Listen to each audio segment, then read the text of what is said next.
In the quiet hours of the night, when the world softens into silence, a far older world begins to rise.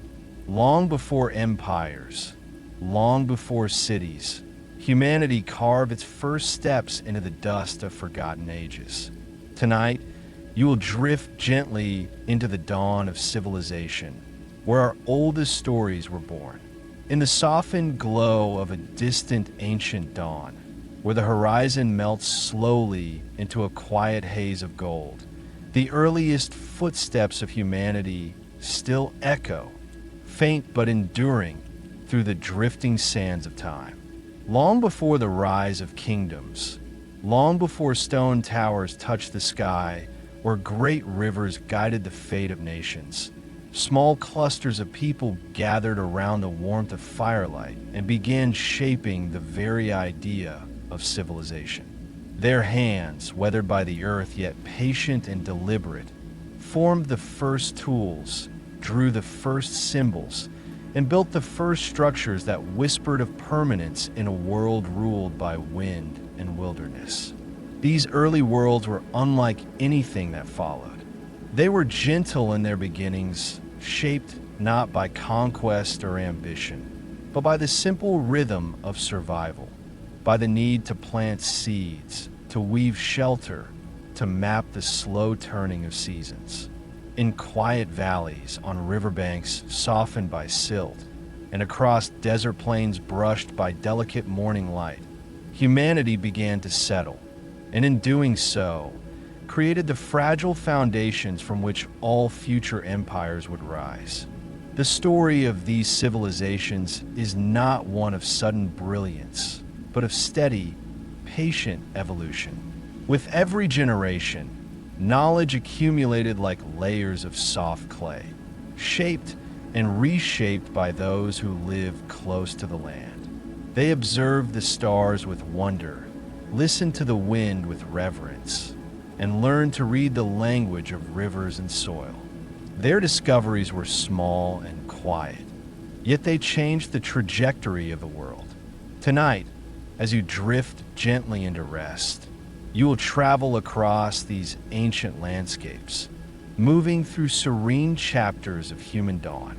You will visit the peaceful river communities that learned to cultivate grain, the early builders who worked beneath warm, rising suns, the storytellers who carved memory into stone, and the sky watchers who mapped the heavens long before maps existed. Their civilizations, though distant and silent now, still pulse beneath the surface of history like a soft and steady heartbeat. Let this journey guide your breath into calmness. Let each ancient horizon invite your mind to settle, unhurried and free from tension. And as the night deepens, allow yourself to follow the quiet footsteps of our earliest ancestors into a world where time slows, the earth breathes, and the roots of civilization reach gently into the cradle of sleep. In the earliest ages of human presence on the earth, long before memory took the shape of stories and far before the world learned to divide itself into borders and territories, the land breathed with a quiet and continuous rhythm. The wind moved in slow, unbroken waves across open plains that extended farther than the eye could measure, and the rivers flowed in deep, patient channels carved over thousands of seasons. It was within these ancient environments, where time unfolded with steady calmness, that humanity began its first steps toward a settled life. These steps were small, unhurried, and shaped entirely by the rhythms of nature itself.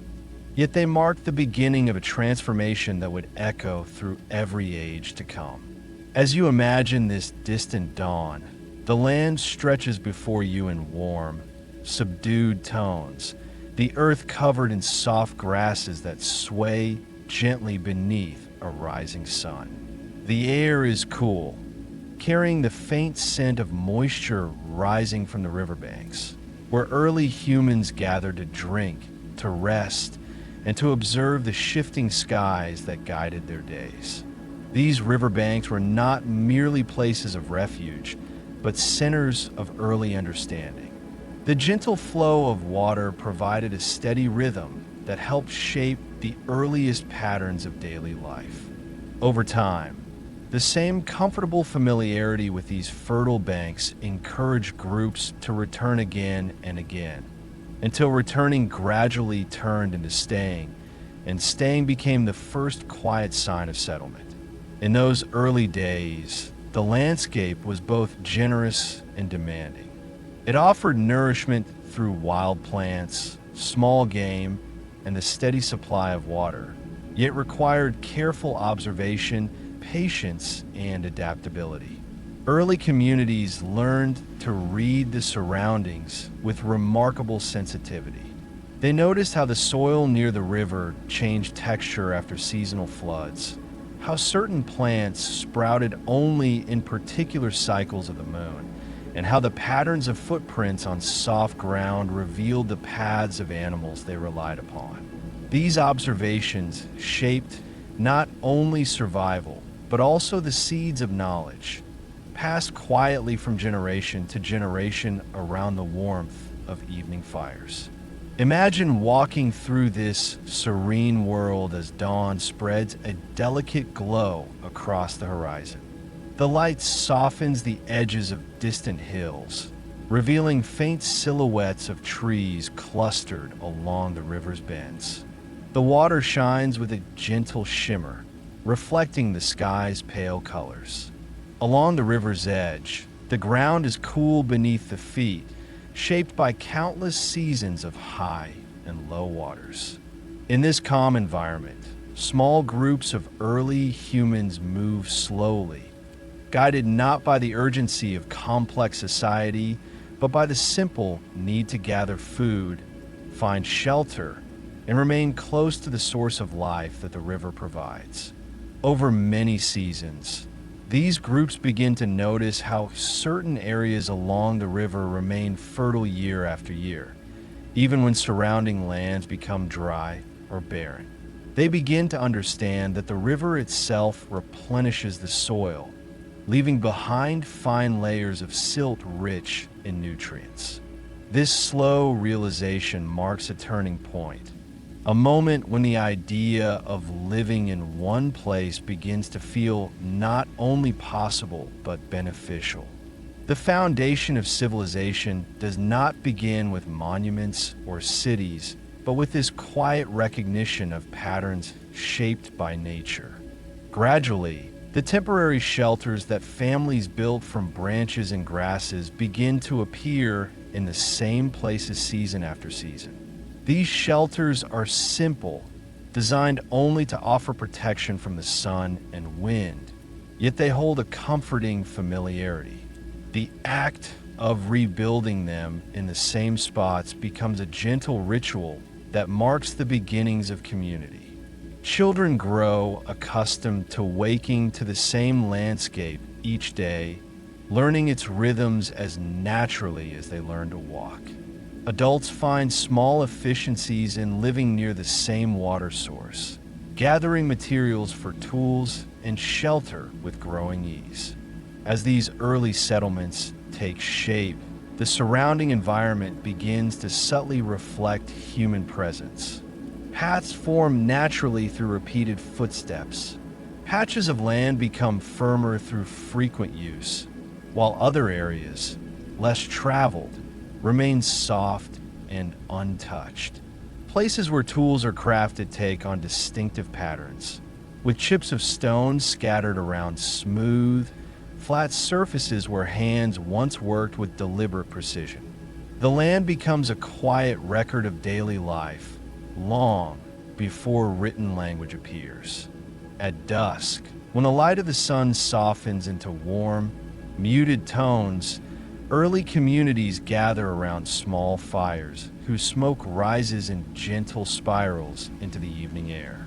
These fires are more than sources of warmth.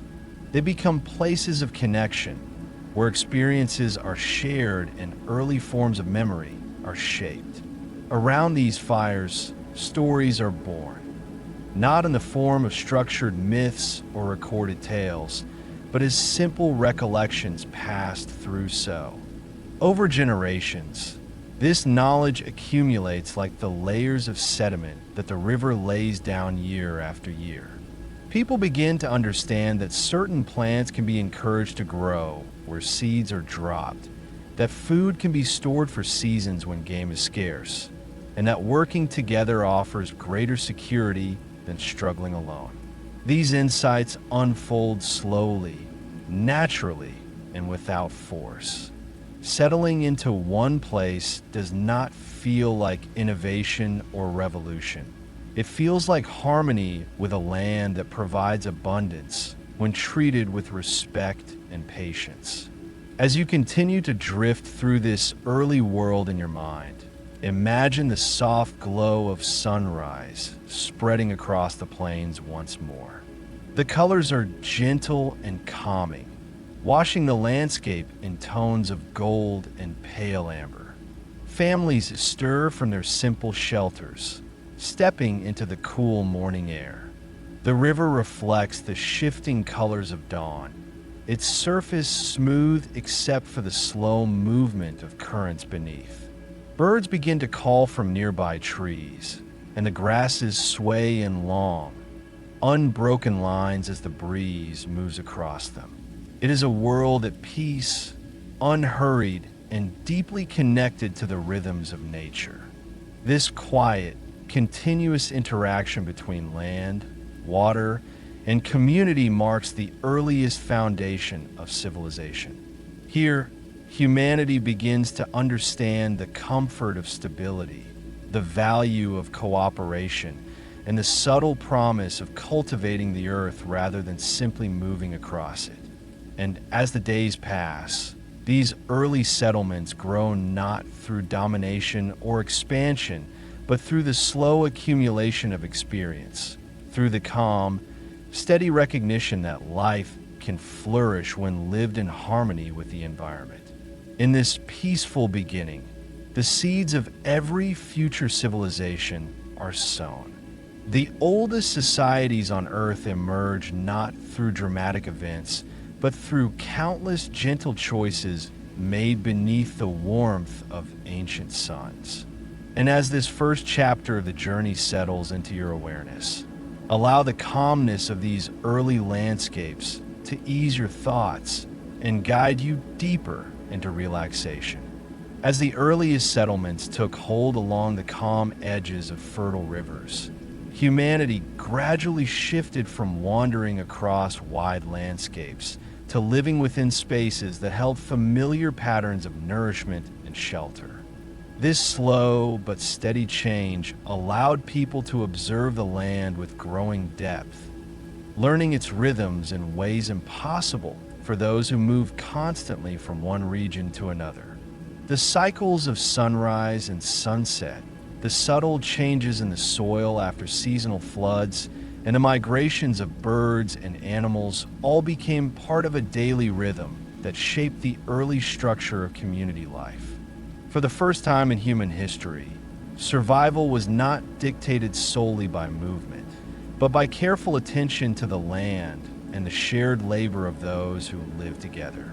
In these early communities, cooperation emerged not from rules or structures, but from a simple understanding that life flowed more smoothly when responsibilities were shared.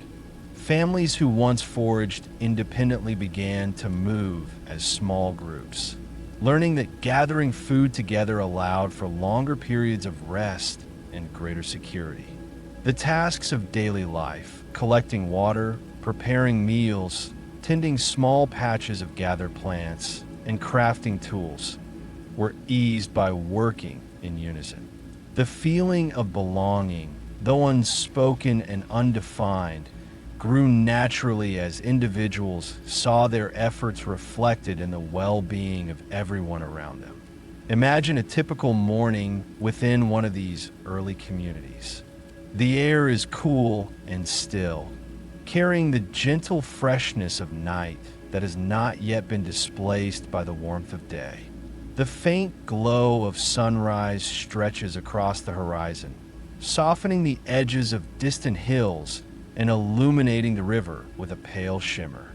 People emerge slowly from their simple dwellings, built from reeds, branches, and earth. They move with calm purpose, their footsteps quiet on the packed soil as they gather near the water's edge. Some kneel to fill clay vessels with river water, while others inspect the small plots where plants have begun to grow in soft, predictable rows, an early sign of cultivation that will one day transform into agriculture. Over time, these shared moments become the heartbeat of the community.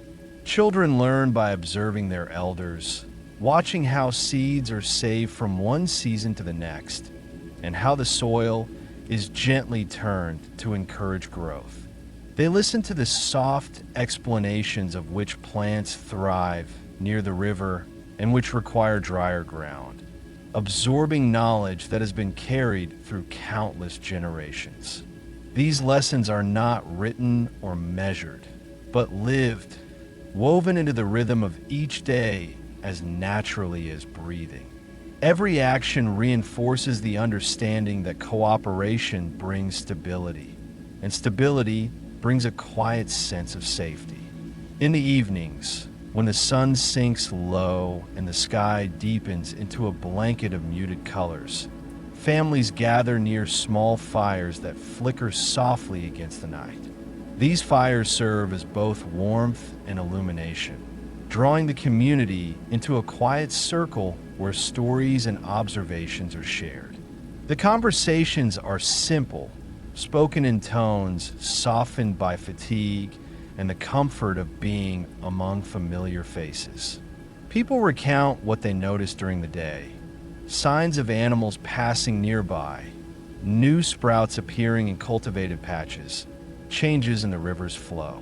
These exchanges become the earliest forms of collective memory, shaping a shared understanding of the world that deepens with every passing season.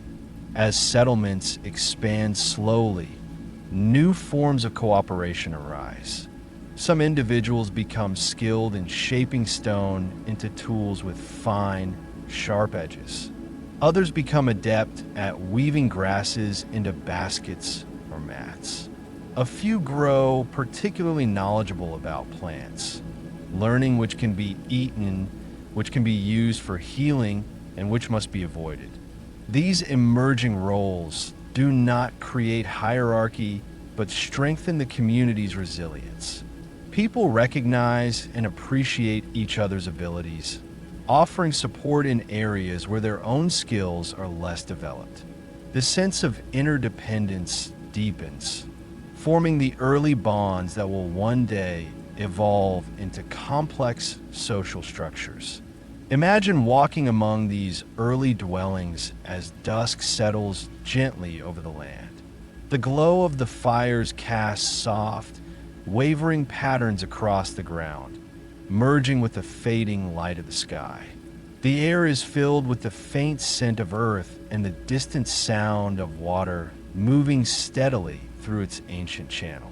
People sit together in small groups, sharing quiet moments of rest after their day's labor.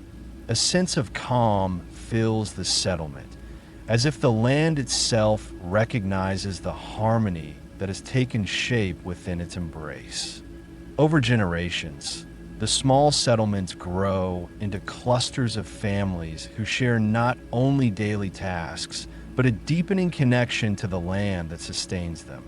The river becomes a central figure in their lives, marking the flow of time through its seasonal cycles. When the waters rise and spill gently across the plains, they leave behind nutrient-rich soil that renews the fields. When they recede, they reveal paths where footprints intertwine with the tracks of animals that roam nearby.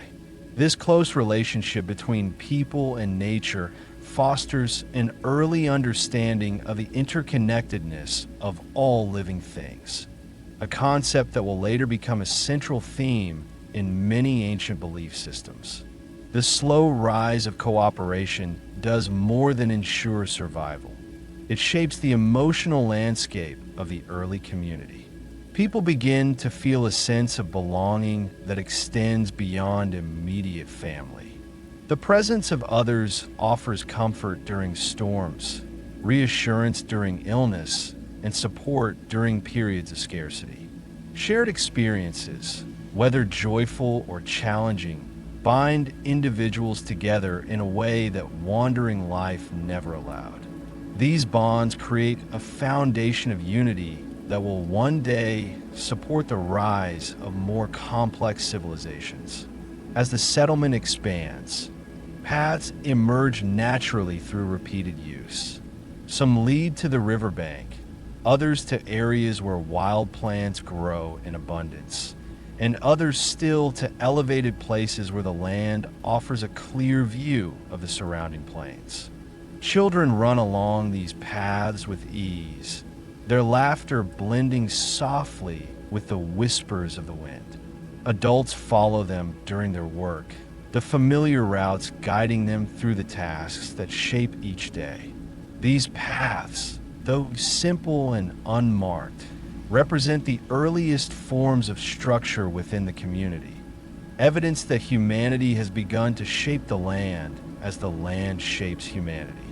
As you drift deeper into this ancient world, imagine the gentle glow of midday light filtering through soft clouds overhead.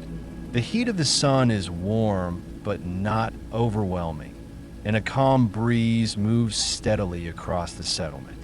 People work quietly, moving with deliberate slowness that reflects the steady pace of life.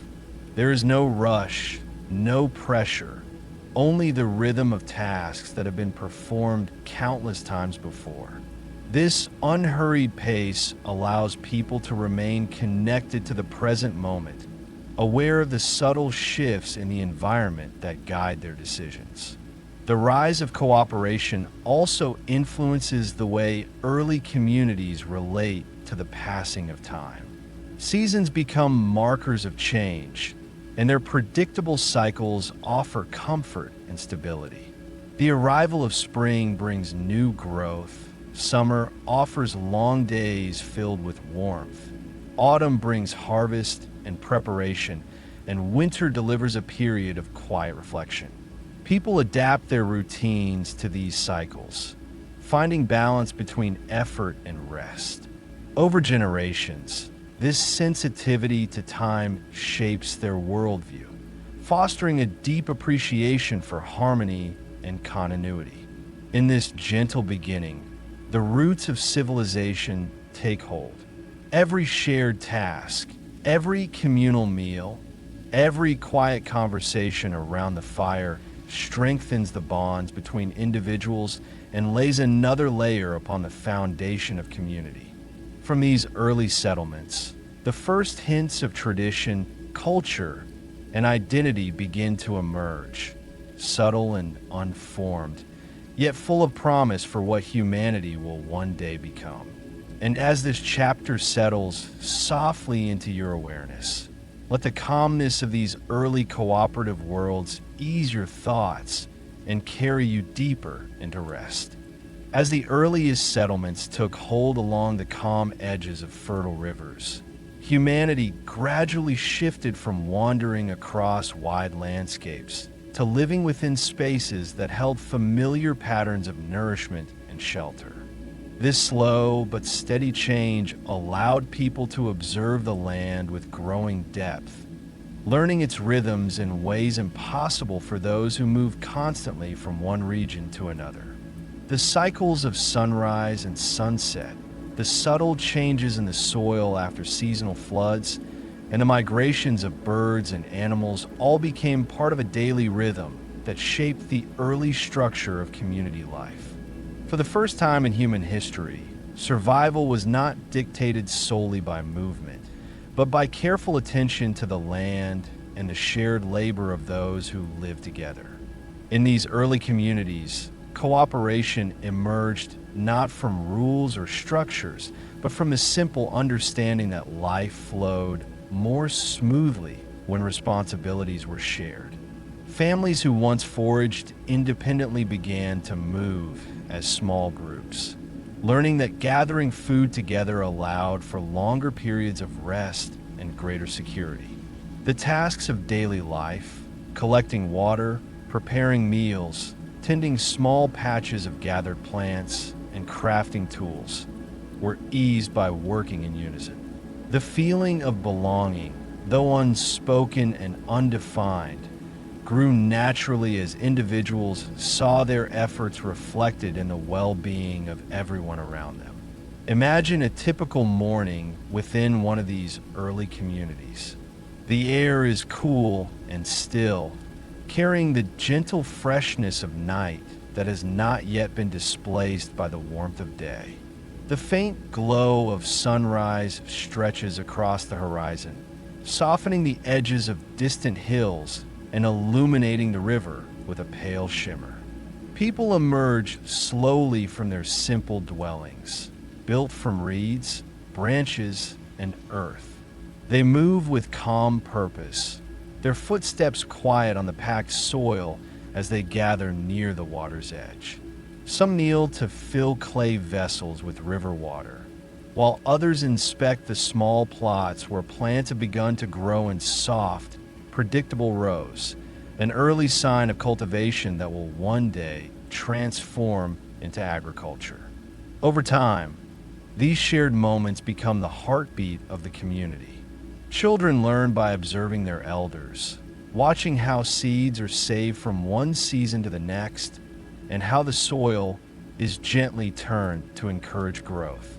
They listen to the soft explanations of which plants thrive near the river and which require drier ground, absorbing knowledge that has been carried through countless generations. These lessons are not written or measured, but lived, woven into the rhythm of each day as naturally as breathing. Every action reinforces the understanding that cooperation brings stability, and stability brings a quiet sense of safety.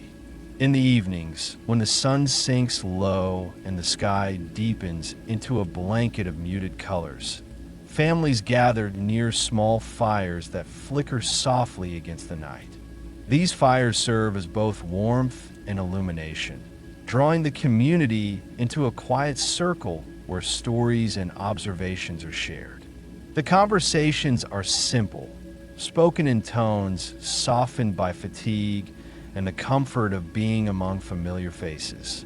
People recount what they noticed during the day: signs of animals passing nearby, new sprouts appearing in cultivated patches, changes in the river's flow. These exchanges become the earliest forms of collective memory, shaping a shared understanding of the world that deepens with every passing season. As settlements expand slowly, new forms of cooperation arise. Some individuals become skilled in shaping stone into tools with fine, sharp edges. Others become adept at weaving grasses into baskets or mats. A few grow particularly knowledgeable about plants, learning which can be eaten, which can be used for healing, and which must be avoided. These emerging roles do not create hierarchy, but strengthen the community's resilience. People recognize and appreciate each other's abilities, offering support in areas where their own skills are less developed. The sense of interdependence deepens, forming the early bonds that will one day evolve into complex social structures. Imagine walking among these early dwellings as dusk settles gently over the land. The glow of the fires casts soft, wavering patterns across the ground, merging with the fading light of the sky. The air is filled with the faint scent of earth and the distant sound of water moving steadily through its ancient channel. People sit together in small groups, sharing quiet moments of rest after their day's labor.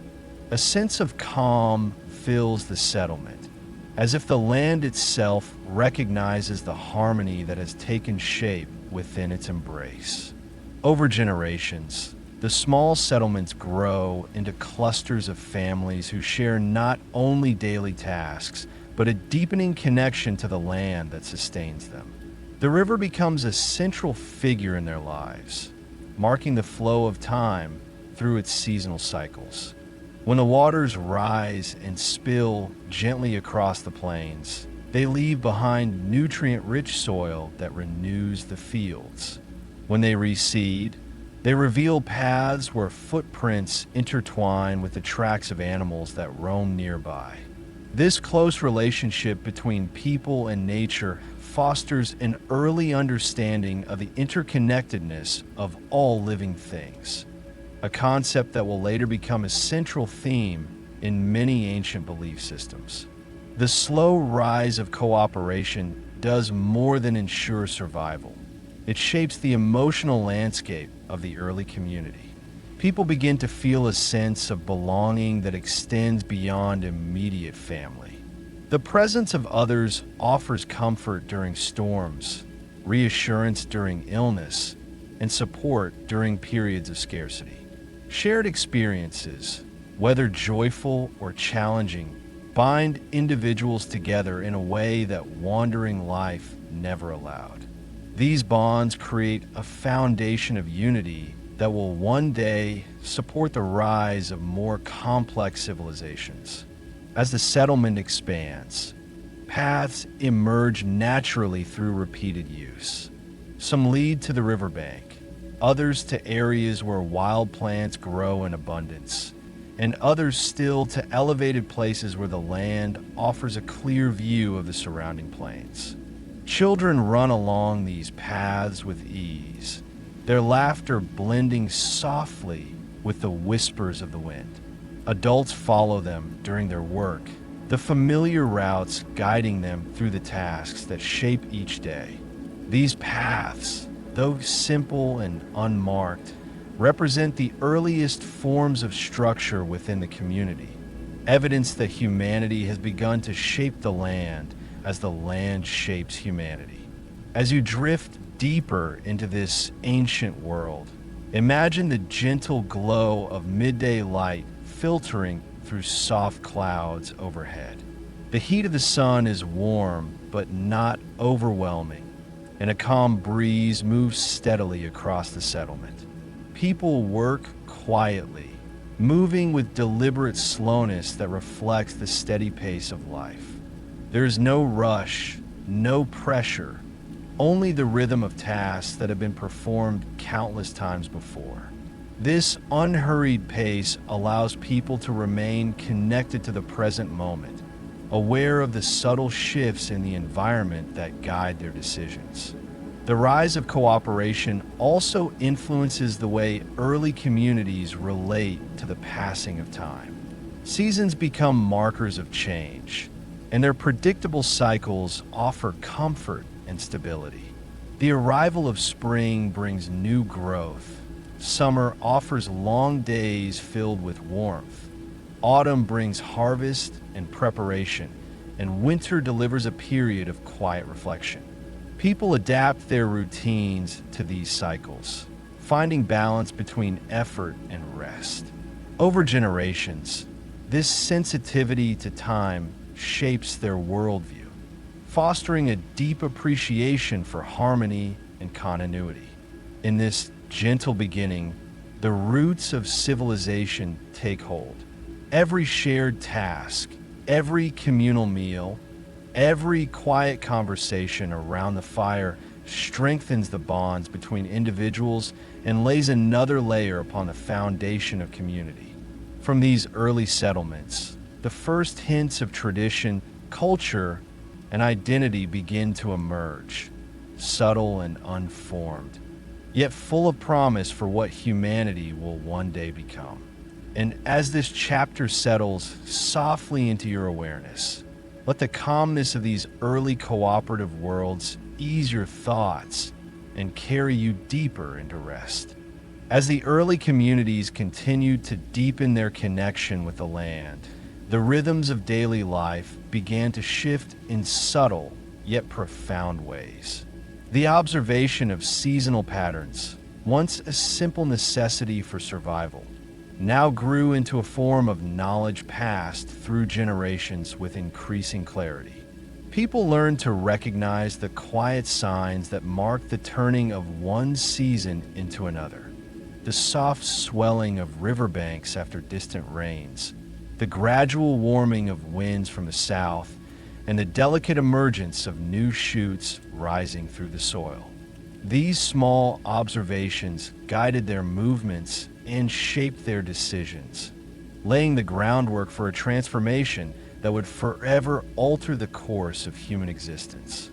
In these early landscapes, each season brought new lessons.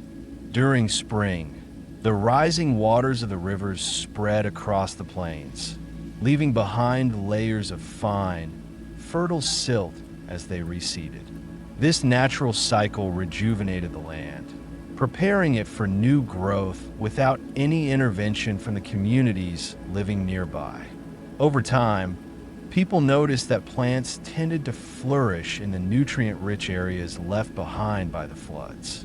They began to understand that the land responded predictably to the rhythms of water and sunlight, and that they could encourage this growth by placing seeds deliberately in the soil.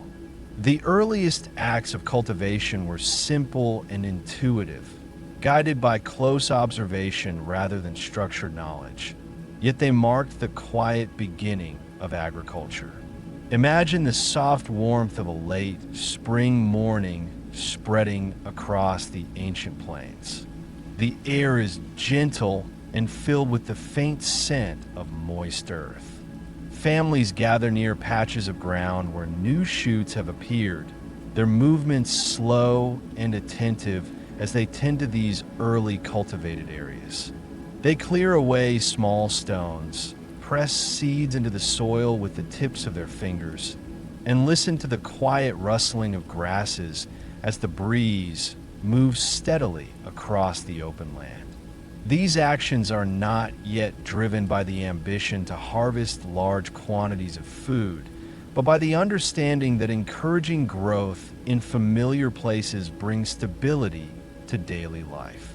The transformation unfolds gradually.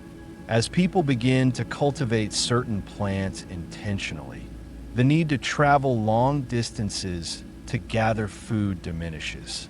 The fields near the settlement become places of regular activity, visited each day to ensure that the young plants are safe from animals and that the soil remains soft and receptive to new growth.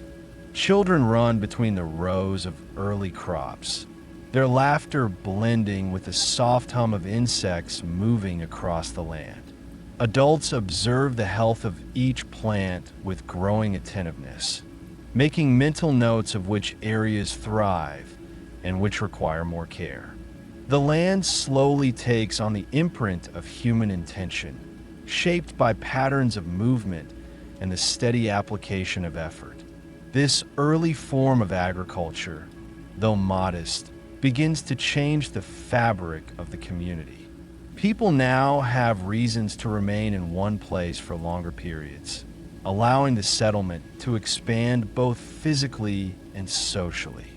New shelters are built near the fields, and storage areas emerge to hold surplus plants or seeds collected during particularly abundant seasons. These storage spaces, simple yet significant, represent one of the earliest steps toward planning for the future, a concept that will eventually give rise to more complex forms of organization. As the settlement grows, new forms of cooperation emerge naturally. Groups may work together in the fields during the cooler hours of morning, their hands moving in steady, rhythmic motions as they tend the soil. Others gather water from the river, ensuring that the community's needs are met without interruption. Some individuals become known for their skill in shaping stone tools suitable for cutting grasses or preparing the ground. Each contribution, whether large or small, enhances the well-being of the entire settlement and reinforces the bonds of connection that have taken root within the community. As the early communities continued to deepen their connection with the land, the rhythms of daily life began to shift in subtle yet profound ways. The observation of seasonal patterns, once a simple necessity for survival, now grew into a form of knowledge passed through generations with increasing clarity. People learned to recognize the quiet signs that marked the turning of one season into another. The soft swelling of riverbanks after distant rains, the gradual warming of winds from the south, and the delicate emergence of new shoots rising through the soil. These small observations guided their movements and shaped their decisions, laying the groundwork for a transformation that would forever alter the course of human existence. In these early landscapes, each season brought new lessons. During spring, the rising waters of the rivers spread across the plains, leaving behind layers of fine, fertile silt as they receded. This natural cycle rejuvenated the land, preparing it for new growth without any intervention from the communities living nearby. Over time, people noticed that plants tended to flourish in the nutrient-rich areas left behind by the floods. They began to understand that the land responded predictably to the rhythms of water and sunlight, and that they could encourage this growth by placing seeds deliberately in the soil. The earliest acts of cultivation were simple and intuitive, guided by close observation rather than structured knowledge. Yet they marked the quiet beginning of agriculture. Imagine the soft warmth of a late spring morning spreading across the ancient plains. The air is gentle and filled with the faint scent of moist earth. Families gather near patches of ground where new shoots have appeared, their movements slow and attentive as they tend to these early cultivated areas. They clear away small stones, press seeds into the soil with the tips of their fingers, and listen to the quiet rustling of grasses as the breeze moves steadily across the open land. These actions are not yet driven by the ambition to harvest large quantities of food, but by the understanding that encouraging growth in familiar places brings stability to daily life. The transformation unfolds gradually. As people begin to cultivate certain plants intentionally, the need to travel long distances to gather food diminishes. The fields near the settlement become places of regular activity, visited each day to ensure that the young plants are safe from animals and that the soil remains soft and receptive to new growth. Children run between the rows of early crops, their laughter blending with the soft hum of insects moving across the land. Adults observe the health of each plant with growing attentiveness, making mental notes of which areas thrive and which require more care. The land slowly takes on the imprint of human intention, shaped by patterns of movement and the steady application of effort. This early form of agriculture, though modest, begins to change the fabric of the community. People now have reasons to remain in one place for longer periods, allowing the settlement to expand both physically and socially. New shelters are built near the fields, and storage areas emerge to hold surplus plants or seeds collected during particularly abundant seasons. These storage spaces, simple yet significant, represent one of the earliest steps toward planning for the future, a concept that will eventually give rise to more complex forms of organization. As the settlement grows, new forms of cooperation emerge naturally. Groups may work together in the fields during the cooler hours of morning, their hands moving in steady, rhythmic motions as they tend the soil. Others gather water from the river, ensuring that the community's needs are met without interruption. Some individuals become known for their skill in shaping stone tools suitable for cutting grasses or preparing the ground. Each contribution, whether large or small, enhances the well-being of the entire settlement and reinforces the bonds of connection that have taken root within the community. As agriculture took root in the soft, fertile soil near the rivers, and as communities learned to rely on the steady rhythms of seasons for nourishment, an inevitable transformation began to unfold in the structure of daily life. The need for constant movement lessened, replaced by the growing comfort of familiarity. With each passing season, people found themselves returning to the same patches of land, nurturing the same fields, and gathering around the same fires. Out of this subtle repetition, the earliest sense of permanence began to take shape, something the human experience had never truly held before. In the earliest eras of settled life, dwellings were simple extensions of the land, shaped from materials drawn directly from the earth and the plants that grew nearby. Branches were woven together into loose frames, reeds were layered to create soft but effective walls, and mud was applied to strengthen these structures against wind and rain. The floors were packed down by countless footsteps, creating smooth, firm surfaces that felt familiar beneath bare feet. These dwellings were not built with the intention of lasting forever. Instead, they reflected the natural cycles of the seasons, designed to be repaired, expanded, or rebuilt as needed. Imagine approaching one of these early settlements in the gentle light of morning. The sun rises slowly over the plains, casting long, warm shadows across the ground. The dwellings blend almost seamlessly into the landscape, their shapes softened by the materials from which they are made.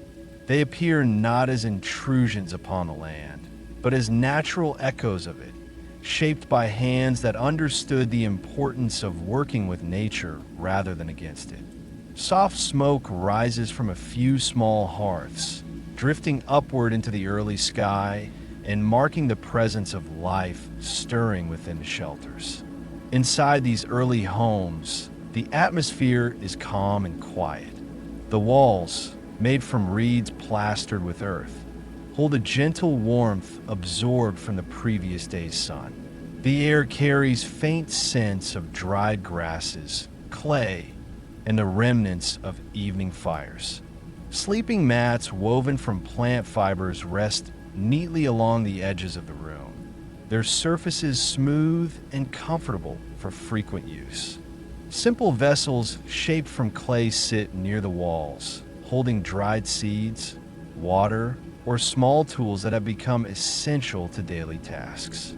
The space feels humble, yet deeply comforting, a place that speaks of belonging and continuity. The act of creating a dwelling, however simple, marks one of the earliest shifts in human consciousness.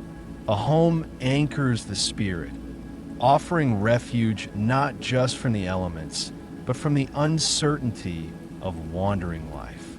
It becomes a space where families gather, where days begin and end, and where memories are formed over the course of years rather than fleeting moments. The stability offered by these early shelters allows individuals to cultivate deeper relationships, share responsibilities, and plan for futures that extend beyond a single season. This new ability to remain in one place gives rise to the earliest threads of culture, tradition, and identity. As settlements expand, dwellings begin to appear in deliberate patterns. Some are arranged close together, forming small clusters where families live side by side, sharing tools, meals, and responsibilities. Others are spaced more widely, allowing room for storage, small fields, or work areas. Paths form between these dwellings, shaped by the daily movements of the community. Over time, these paths deepen into recognizable routes that guide people from their homes to the river, to the fields, and to communal gathering spaces. The land reflects the footsteps of the community, holding the imprint of their presence long after each day's work has ended. During midday, when the sun is high and the air grows warm, families often rest inside their dwellings, finding respite from the heat. The interior spaces remain cool and softly lit, offering a quiet pause in the rhythm of the day. Children rest or play with small objects, smooth stones, pieces of wood, or bits of woven grass, while adults use the time to repair tools or tend to small tasks that do not require harsh sunlight.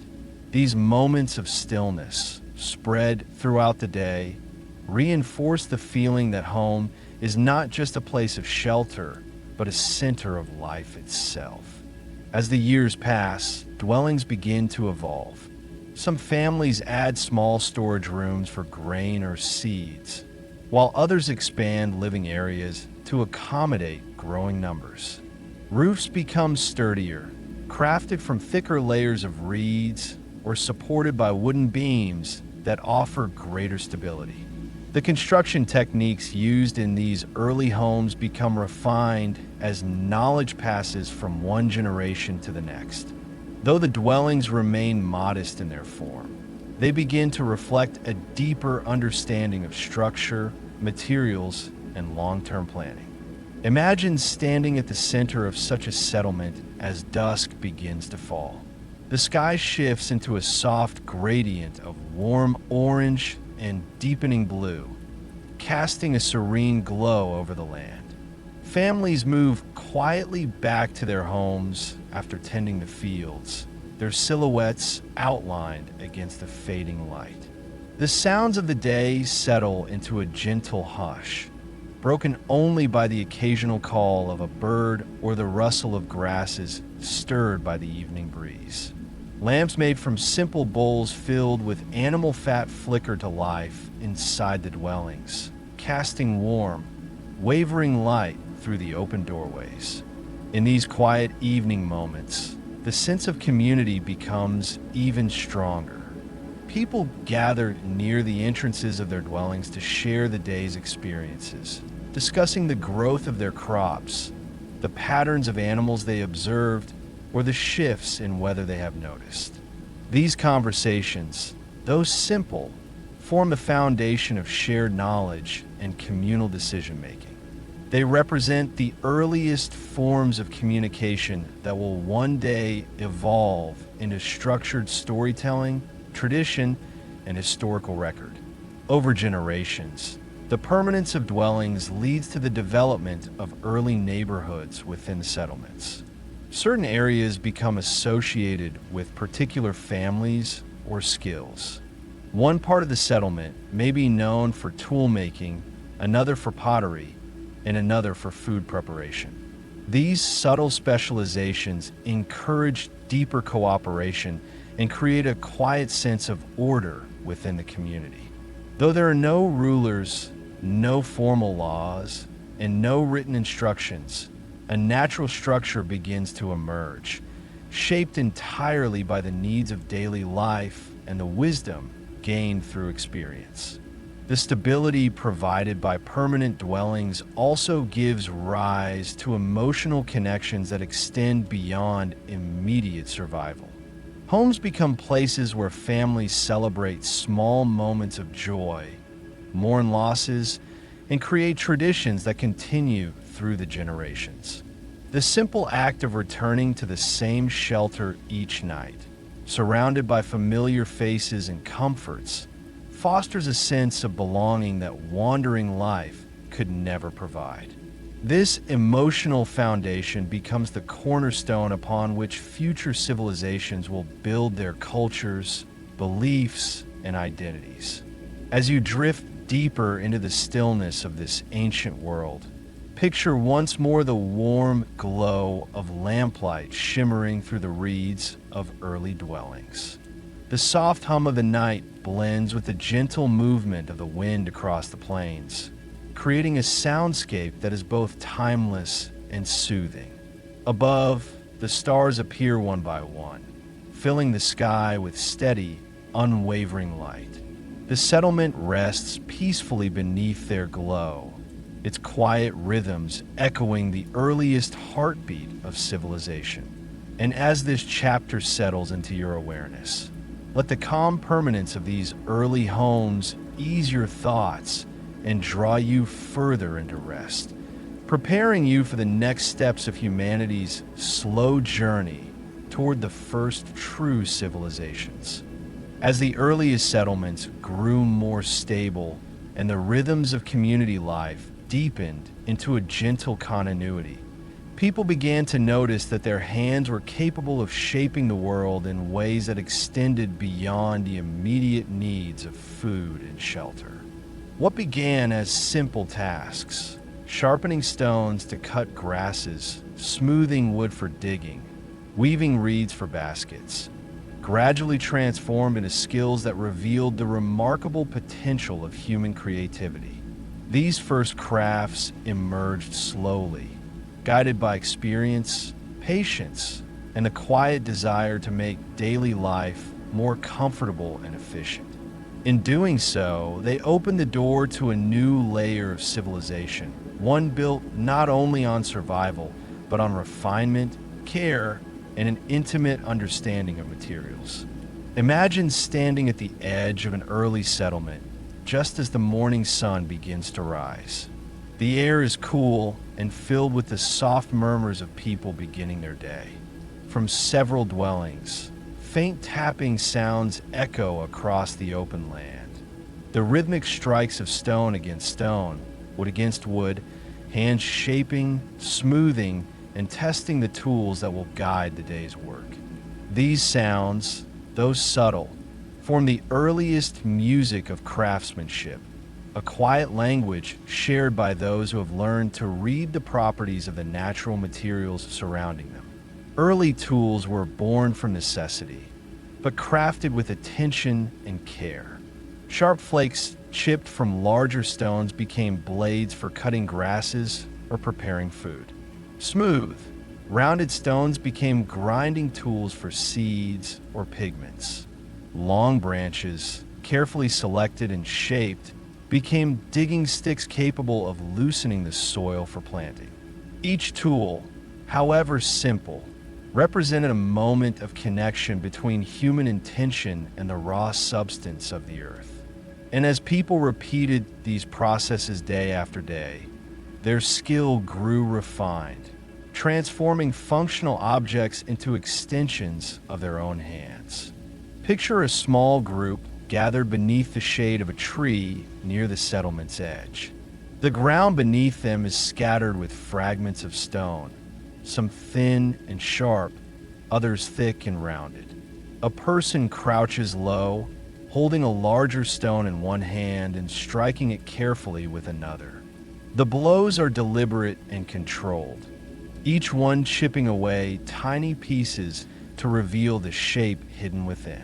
The resulting flake glitters in the sunlight, thin and sharp enough to slice through plant fibers with ease.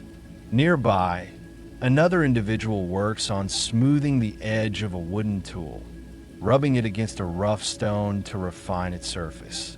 These acts are small in scale, yet monumental in significance, reflecting the growing mastery of humans over the materials that surround them. As tools became more reliable and varied, they allowed the community to approach daily tasks with greater efficiency. People could cultivate larger areas of land, gather food more effectively, and build sturdier dwellings. The increased stability created space for creativity to flourish further. Some individuals experimented with shaping clay into simple vessels, discovering that the sun could harden them enough to hold grains and seeds securely. Others learned to weave reeds into baskets, mats, and containers, each pattern revealing a deeper understanding of structure and strength. These crafts were not rushed. They emerged through slow experimentation, formed by hands that moved in rhythm with the quiet pace of the ancient world. Over time, certain people became particularly skilled in specific crafts. One individual might excel at shaping stone tools with exceptional precision, while another mastered the art of weaving reeds into sturdy containers.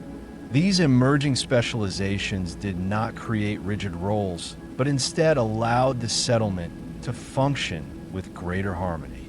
Skilled craftspeople became sources of quiet respect within the community, not for holding authority, but for contributing knowledge and ability that enhanced the lives of everyone around them. Their skills were shared freely, taught through observation, repetition, and gentle guidance rather than formal instruction. Imagine the interior of an early dwelling during midday when the sun is high and the air outside grows warm. Inside, where the walls provide cool shade, a person sits cross-legged with a small pile of clay beside them. Their fingers move slowly and deliberately, shaping the clay into a round vessel. The surface glistens with moisture as they smooth the edges, turning the object in their hands with practiced care.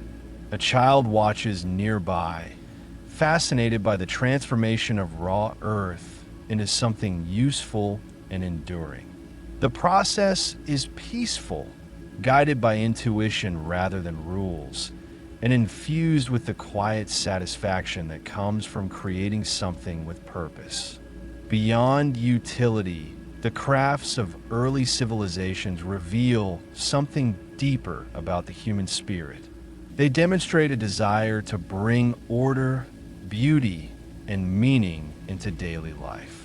The smooth curvature of a clay pot, the balanced pattern of a woven basket, or the precise edge of a stone blade reflects an early appreciation for form and function. These objects carry the imprint of the individual who shaped them, forming a silent conversation between person and material. In this way, craftsmanship becomes one of the earliest expressions of identity, creativity, and culture. As the seasons pass and skills deepen, the settlement begins to accumulate objects that speak of both utility and artistry. Storage vessels line the edges of dwellings, each one unique in shape and texture. Tools of various sizes hang from wooden beams or rest neatly near areas where they are frequently used. Woven mats create comfortable surfaces for rest or work, their patterns becoming familiar symbols within the community. These objects, though modest, create a sense of permanence and belonging. They mark the settlement as a place where people not only live but create, innovate, and shape their world with thoughtful intention. Craftsmanship also strengthens the social fabric of the community. People gather to share tools, exchange materials, and teach new techniques. These interactions foster cooperation and deepen the bonds between families. Children learn through watching and imitating, absorbing the skills that will sustain the settlement in the future. In this quiet exchange of knowledge, the roots of tradition take hold, passed down through gentle guidance rather than formal instruction, woven into the very rhythm of daily life. Imagine walking through the settlement at dusk, when the last light of the day softens the landscape into warm, muted tones. Outside one dwelling, a person finishes sharpening a tool, testing its edge against a piece of wood. Nearby, another person weaves reeds into a mat, their hands moving in graceful, practiced motions. The sounds of crafting blend softly with the murmurs of people returning from the fields and the gentle rustling of grasses swayed by the evening breeze. The air is filled with a sense of purpose and quiet accomplishment, reflecting a community that has learned to live in harmony with the land and with one another. Over generations, the refinement of tools and crafts will lead to monumental changes in human life. More efficient tools will enable the cultivation of larger fields, supporting greater populations. Specialized craftsmanship will lay the foundation for trade, allowing knowledge and resources to flow between settlements. The creation of durable vessels will enable the storage of surplus food, supporting periods of scarcity and paving the way for long-term planning. Each innovation, though small in its origin, will contribute to the gradual rise of complex civilizations. Yet in this early era, these developments unfold gently, guided by the quiet rhythm of life. There is no rush, no competition, only the steady unfolding of human potential as people learn to work with the materials of the earth. The craftspeople of these ancient worlds may not have understood the vast implications of their work, but their hands shaped the future of human society in ways that would echo across millennia. As you sink further into this calm and ancient world, allow the slow, deliberate movements of early craftsmanship to guide your breath into deeper stillness. Each tool shaped, each vessel formed, each woven pattern reflects humanity's first steps toward mastery, creativity, and the quiet foundations of civilization. As the early communities grew steadily along fertile landscapes, one element emerged as both a guide and a lifeline: the rivers. These winding paths of water shaped nearly every aspect of ancient life, serving as sources of nourishment, transportation, communication, and quiet reflection. Long before roads or written language, the rivers formed the first natural networks between distant groups, allowing ideas, goods, and people to flow gently across great distances. Their currents carried more than water. They carried the first threads of connection that would one day bind vast regions into shared histories. Imagine standing at the bank of an ancient river in the soft light of dawn. The air is cool, touched by the faint mist rising from the slowly moving water. The surface of the river reflects the muted glow of the sky, creating a long ribbon of pale silver that curves into the distance. The sound of water moving over smooth stones blends with the gentle calls of early birds beginning their morning songs. For the people who lived near these rivers, this quiet scene repeated itself with calming familiarity, marking the natural beginning of each day. In these early settlements, the river was far more than a source of water. Its seasonal rhythms shaped the timing of planting and harvesting, dictated when communities gathered along its banks, and influenced the distribution of plant and animal life. As the waters rose during certain seasons, they spread across the surrounding plains, leaving behind rich layers of silt that nourished crops. As they receded, they revealed fertile soil ready for cultivation, pathways for travel, and access to areas where food could be gathered in abundance. The river thus became the silent architect of early agricultural life. Over time, people learned to read the subtle signs in the river's behavior. The changing color of the water, the patterns of ripples formed by shifting winds, and the presence of particular birds or plants offered clues about the river's moods. These observations were essential for planning daily activities and ensuring the community's survival. A slight rise in the water level might signal the approach of seasonal floods. A shift in the current could reveal where fish were gathering. Each detail carried meaning, forming a quiet language between humanity and the natural world. As the communities became more settled, people began to explore the river's length, discovering other groups who lived along its distant curves.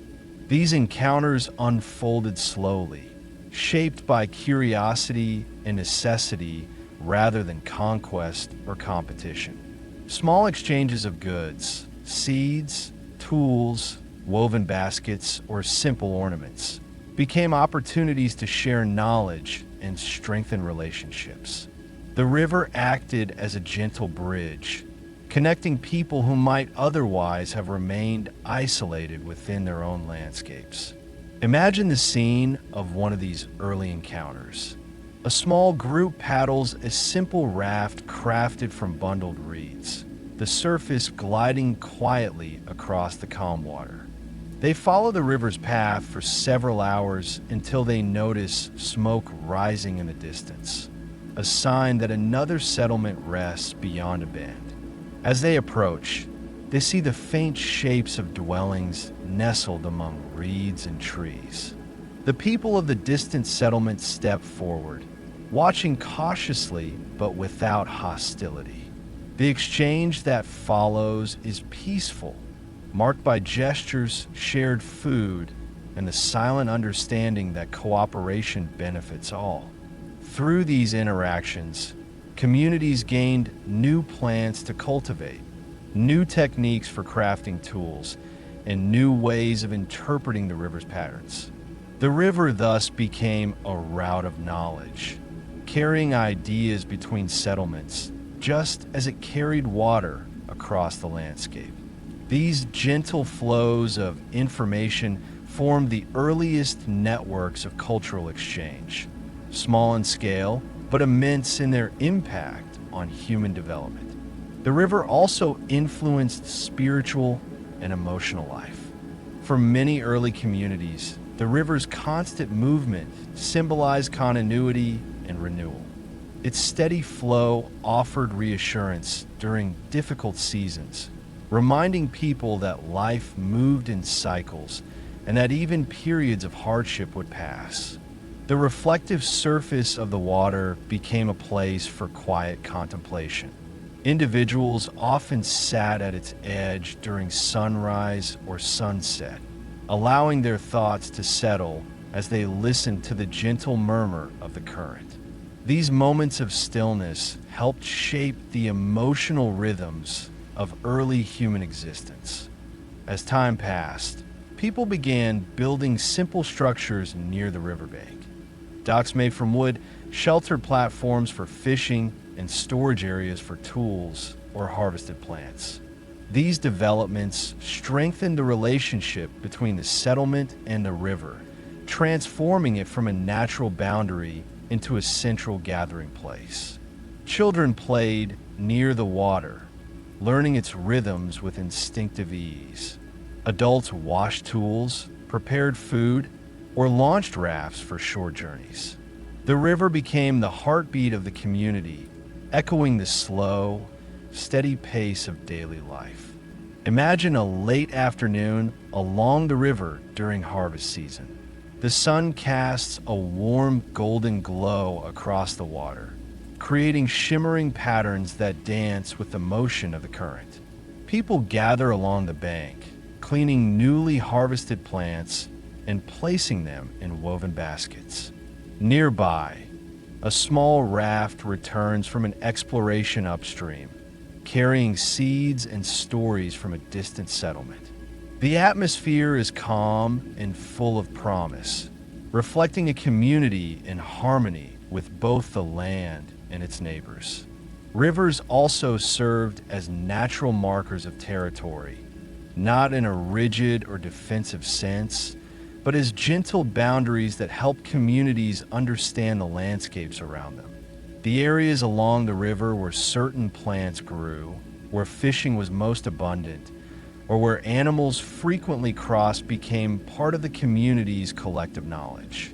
Over generations, these familiar stretches of riverbank formed the foundation for early identity, tying people not only to one another, but to specific places within the wider landscape. As populations grew, the rivers began supporting larger journeys.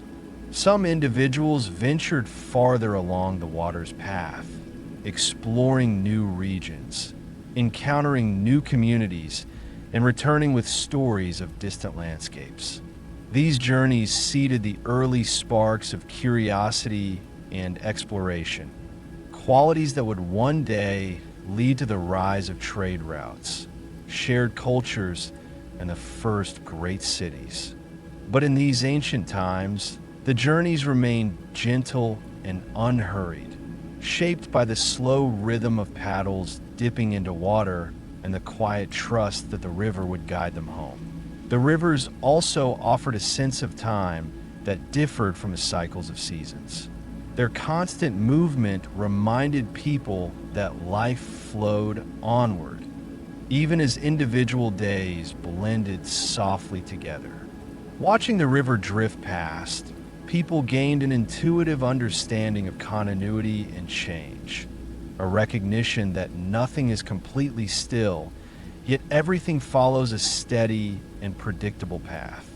This understanding would eventually form the foundation of early philosophies, shaping the way civilizations viewed the natural world and their place within it. As night settles over the ancient landscape, imagine the river shimmering beneath a sky filled with stars. The sounds of the day fade into a soft chorus of insects and the gentle lapping of water against the shore. Families gather along the bank, their silhouettes illuminated by small fires that cast warm reflections across the moving surface. Conversations drift softly across the air, blending with the river's calm murmur. In this peaceful scene, the river holds the memory of countless generations, its waters carrying the quiet story of humanity's earliest connections. And as you drift deeper into rest, let the steady flow of this ancient river guide your thoughts into stillness, reminding you of the gentle pathways that shaped the world's first civilizations. As the earliest communities settled into the soft rhythms of daily life, tending the fields, shaping tools, and gathering near the riverbanks, another transformation began to take hold. One that unfolded not through physical labor, but through the human spirit's desire to understand its place in the world. Surrounded by vast landscapes, shifting seasons, and the mysteries of nature, people slowly developed beliefs that helped them interpret the patterns they observed. These early beliefs were not organized doctrines or structured religions. Rather, they were gentle interpretations of the world, shaped by experience, memory, and the desire to find harmony within the natural rhythms that guided their days. Imagine standing beneath the sky of an ancient evening, long before cities, temples, or written stories existed. The darkness stretches wide above the plains, filled with stars that shimmer like distant fires suspended in stillness. For early communities, this night sky offered both wonder and comfort. Its predictable patterns, the steady movement of stars across the horizon, the phases of the moon, the soft glow that marked the arrival of dawn, provided a sense of stability in a world filled with unknowns. People looked upward not in fear, but in quiet contemplation, finding reassurance in the slow, deliberate cycles of the heavens. Over time, these observations formed the foundation of early beliefs. People noticed that certain constellations appeared at specific times of year, signaling the arrival of planting seasons or periods of migration for animals. They recognized the subtle shifts of light that marked the changing months, allowing them to predict floods, harvests, and the movement of winds. These understandings were passed down through generations, woven naturally into daily life. They did not separate the physical world from the spiritual. Instead, they saw both as part of a single, interconnected whole. Within these early communities, meaning was found in the patterns that guided their survival. The sun's reliable warmth, the river's steady flow, the gentle emergence of new plants from the soil, all became symbols of continuity and renewal. People began to speak softly about the forces that shaped their world, describing them not as separate beings, but as aspects of nature that deserved attention and respect. These early interpretations were peaceful, rooted in observation rather than fear, and offered comfort during times of uncertainty. Imagine an early morning in such a community. The sky is painted with the first faint colors of sunrise, casting soft light across the earth. A small group gathers near the riverbank, watching as the water reflects the changing hues of the sky. They speak quietly about the signs of the season, how the river rose slightly during the night, how birds have begun to gather near the distant trees, and how the temperature of the air signals the arrival of warmer days. These conversations, though simple, reveal the earliest forms of worldview, a shared understanding that the rhythms of nature guide their lives and that awareness brings harmony. As the community grows, small practices begin to emerge. People leave smooth stones near the riverbank as tokens of gratitude for a successful harvest. Others place woven reeds near the edges of fields as symbols of hope for the season ahead. These gestures are quiet and humble, reflecting gratitude rather than obligation. There is no sense of elaborate ritual, only an understanding that acknowledging the land's generosity strengthens the bond between the community and the world that sustains it. In the evenings, when families gather near small fires, stories begin to form. Adults speak softly to children, describing how certain stars mark important moments in the year or how the river's behavior reflects distant rains. These stories blend observation with gentle interpretation, offering explanations that help young minds understand the world. Over time, these stories become part of the community's shared memory, carried forward through generations like soft echoes of the past. Imagine such an evening beneath a sky filled with stars. The fire glows warmly at the center of a circle of families.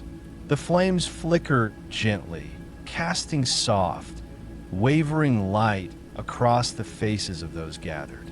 An elder speaks in a calm voice, describing how the movement of the stars once guided a journey along the river, or how a particular pattern in the clouds signaled the arrival of an abundant season. The children listen with quiet fascination, their imaginations gently shaped by these early lessons. The adults listen too, finding comfort in the familiar stories that connect their present lives to the wisdom of their ancestors. As beliefs evolve, they influence how communities interact with their environment. People begin to treat the land with deliberate care, recognizing that their survival depends on the balance between taking and giving. They harvest plants in a way that allows them to regrow, leave fields fallow to recover, and avoid overusing resources in areas where scarcity might arise. These early practices reflect a deepening understanding of sustainability, not as a formal concept, but as an instinctive appreciation for the harmony that must be maintained between humanity and the natural world. Certain individuals within the community become known for their ability to interpret natural signs with exceptional clarity. These observers notice subtle changes in weather patterns, the behavior of animals, or the growth of plants that others may overlook. Their insights become valuable during times of uncertainty, offering guidance during difficult seasons or unexpected changes in the environment.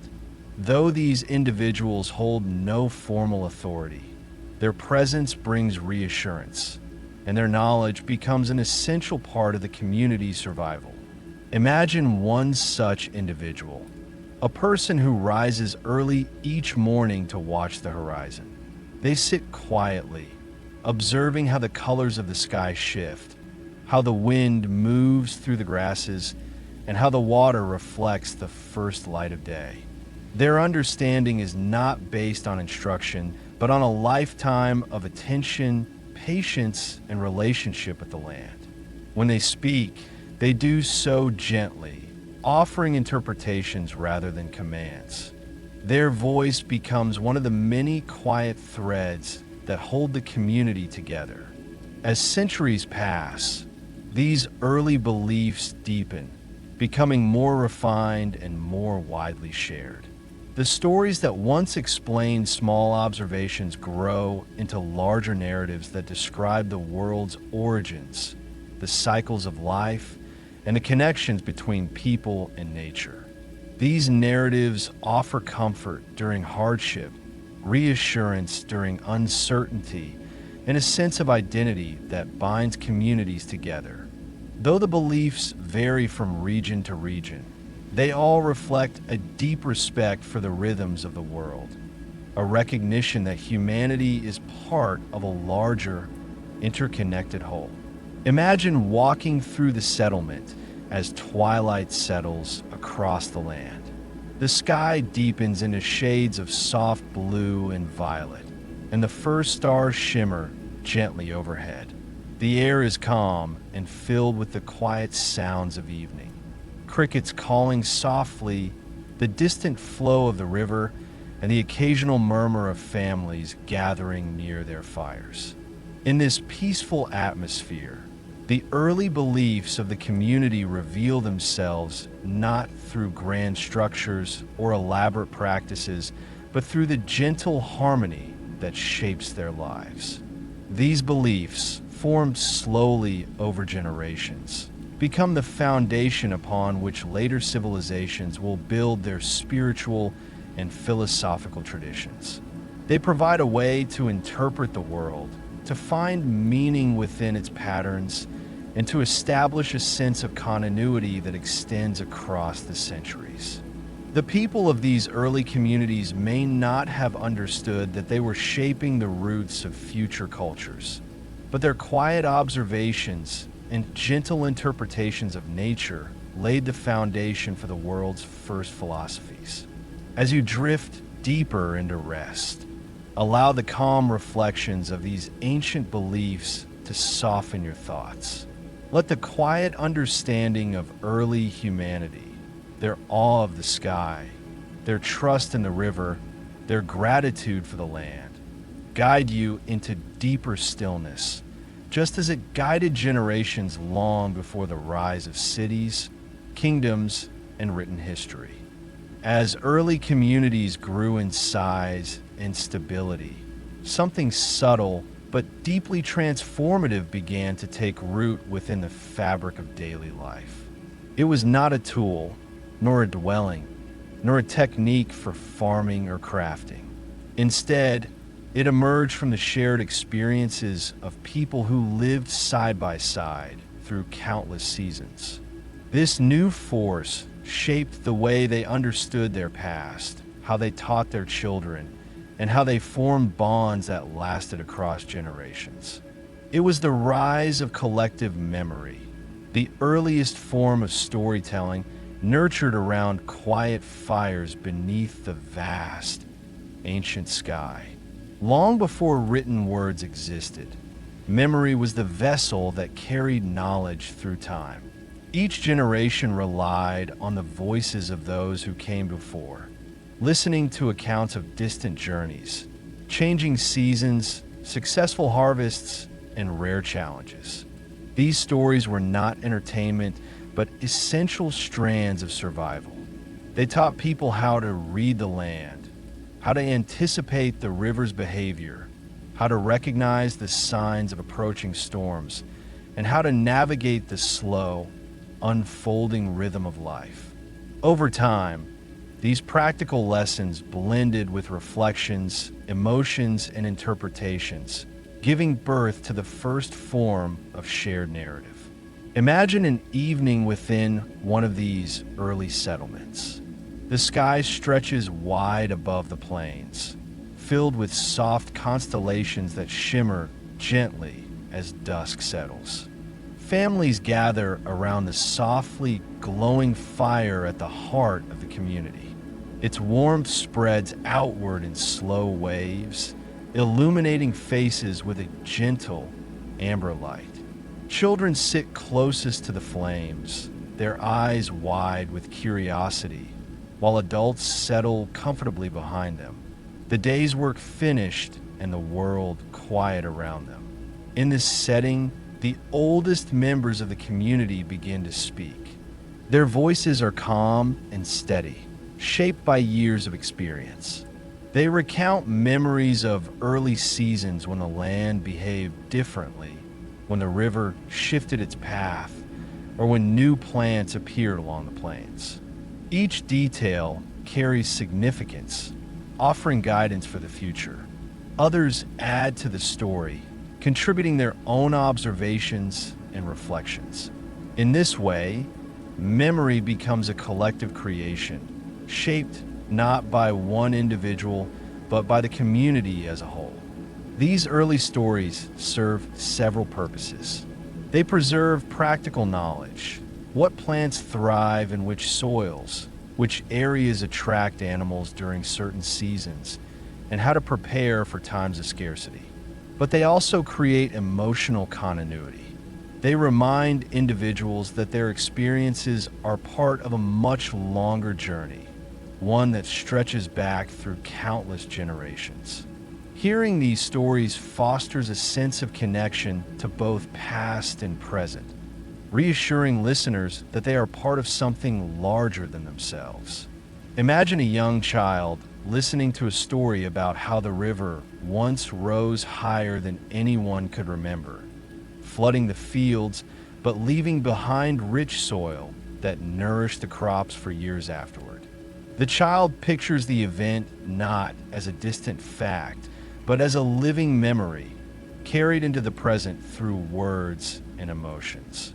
Over time, the child will repeat this story, adding new layers shaped by personal experience. In this way, memory becomes an ever-evolving thread, tying generations together through shared understanding. As communities grow more stable, storytelling expands beyond simple recounting of events. People begin to interpret their experiences, weaving meaning into the cycles of nature. A storm becomes not just weather, but a reminder of the land's power. A bountiful harvest becomes a symbol of cooperation and gratitude. The return of migrating birds signals not only the changing season, but the continuity of life. These interpretations create a gentle philosophy of existence, one rooted in observation, reflection, and respect for the natural world. In some settlements, certain individuals become known for their ability to recall details with great clarity. Their memories seem to hold vast landscapes of experience, filled with images of past events, sounds of distant journeys, and subtle changes in the environment. These individuals become the earliest storytellers, not in the formal sense of poets or scribes, but as caretakers of the community's shared memory. People look to them for guidance during uncertain times, trusting their ability to draw wisdom from stories that span generations. Imagine sitting beside one of these early storytellers during a quiet evening. The fire crackles softly as they speak, their voice weaving a tapestry of images and emotions. They describe how the first people in the region discovered a fertile patch of land that transformed the community's future, or how a distant meeting along the river brought new seeds and techniques that changed the way crops were cultivated. Their stories unfold slowly, each detail carefully placed, creating a landscape of memory that listeners can enter with their imagination. As storytelling becomes more refined, communities begin to add symbolic meaning to certain elements. A particular star in the night sky may come to represent guidance. A certain tree might symbolize resilience. The river, already central to daily life, becomes a symbol of continuity, its unending flow reflecting the passage of time. These symbolic associations allow people to express complex ideas through simple images, giving depth to their understanding of the world. Storytelling also strengthens social bonds. When people gather around the fire, they share more than memories. They share emotions. They laugh at familiar moments, feel quiet sorrow at challenging seasons, and express gratitude for survival and abundance. These shared experiences become the glue that holds the community together, creating a sense of unity that extends beyond daily tasks. The stories become a place of gathering in themselves, a shared space where the entire community can reflect, learn, and dream. Imagine the settlement on a cool night as the last embers of the fire glow softly beneath a blanket of stars. The storyteller's voice fades into a gentle silence, leaving space for listeners to absorb the images and emotions that linger in the air. Parents carry their children back to their dwellings, whispering final thoughts about the story they heard. Adults continue speaking softly among themselves, adding details or interpretations that deepen the narrative. The settlement settles into rest, cradled by the quiet continuity of its shared memory. Over many generations, these simple stories will evolve into complex myths, historical accounts, and cultural traditions. They will shape the way civilizations understand their origins, define their values, and guide their future. But in these earliest eras, storytelling remains soft, intimate, and organic, a quiet thread connecting people to the land, to one another, and to the unfolding story of humanity itself. As you drift deeper into rest, let the calm flow of these ancient stories ease your thoughts. Let the gentle cadence of memory, carried through countless generations, guide you into deeper stillness, just as it guided the earliest communities through the rhythms of their world. As early settlements continued to grow along fertile riverbanks and gentle plains, the rhythms of life became increasingly interconnected. People cultivated the land, shaped tools, built dwellings that endured through many seasons, and nurtured collective memory through stories passed from one generation to the next. Yet another quiet transformation began to emerge, one that would eventually bind distant communities together and form the basis of human cooperation across vast landscapes. This transformation was trade, the gentle exchange of goods, ideas, and experiences between groups separated by days or even weeks of travel. At first, trade was simple and unstructured. People moved naturally through the land during seasonal tasks, gathering plants, visiting river crossings, or exploring new areas where resources were abundant. During these journeys, they occasionally encountered other groups who lived along different stretches of the river or near distant clusters of trees. These meetings were not planned. They unfolded slowly, guided by curiosity and the quiet recognition that other communities shared similar rhythms of life. Imagine an early morning when a small group sets out from their settlement. The rising sun casts a soft golden light across the plains, illuminating dew-covered grasses and distant hills. The air is cool, filled with the gentle scent of damp earth. The group carries simple items with them: woven baskets filled with dried plants, smooth stones shaped into tools, and small ornaments made from polished shells or carved wood. They walk along familiar paths that follow the contours of the land, knowing that they may encounter other travelers along the way. As the group moves further from home, the landscape shifts gradually.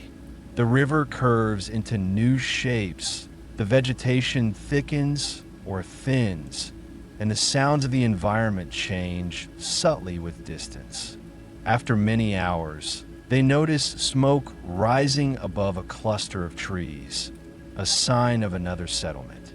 Approaching slowly and respectfully, they are greeted with cautious curiosity. The people of the distant settlement step forward, observing the newcomers with expressions that blend caution, interest, and recognition.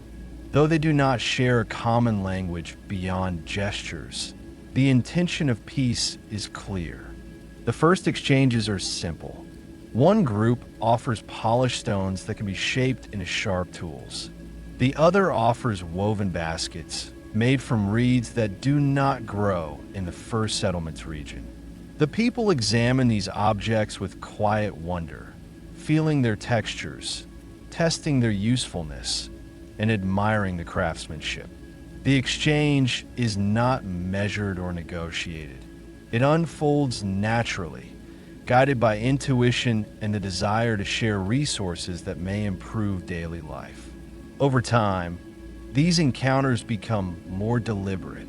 People begin to remember the locations of distant settlements, the paths that lead to them, and the types of goods they produce. They recognize which areas have plants or stones that are scarce in their own region, but abundant elsewhere. Slowly, trade becomes a quiet pattern woven into the broader rhythm of life. Communities send small groups to visit distant neighbors, carrying goods they believe will be welcomed and returning with treasures that enhance their daily tasks. Imagine a typical day in one of these early trading journeys. The group walks along the riverbanks, stopping occasionally to gather plants or drink from the cool water. They rest beneath the shade of tall trees when the sun reaches its highest point, sharing food gathered from previous journeys and discussing the signs of the land. As evening approaches, they build a small fire and sit close to its gentle warmth, listening to the soft sounds of the night. Around them, the landscape stretches wide and open, creating a sense of peace and continuity.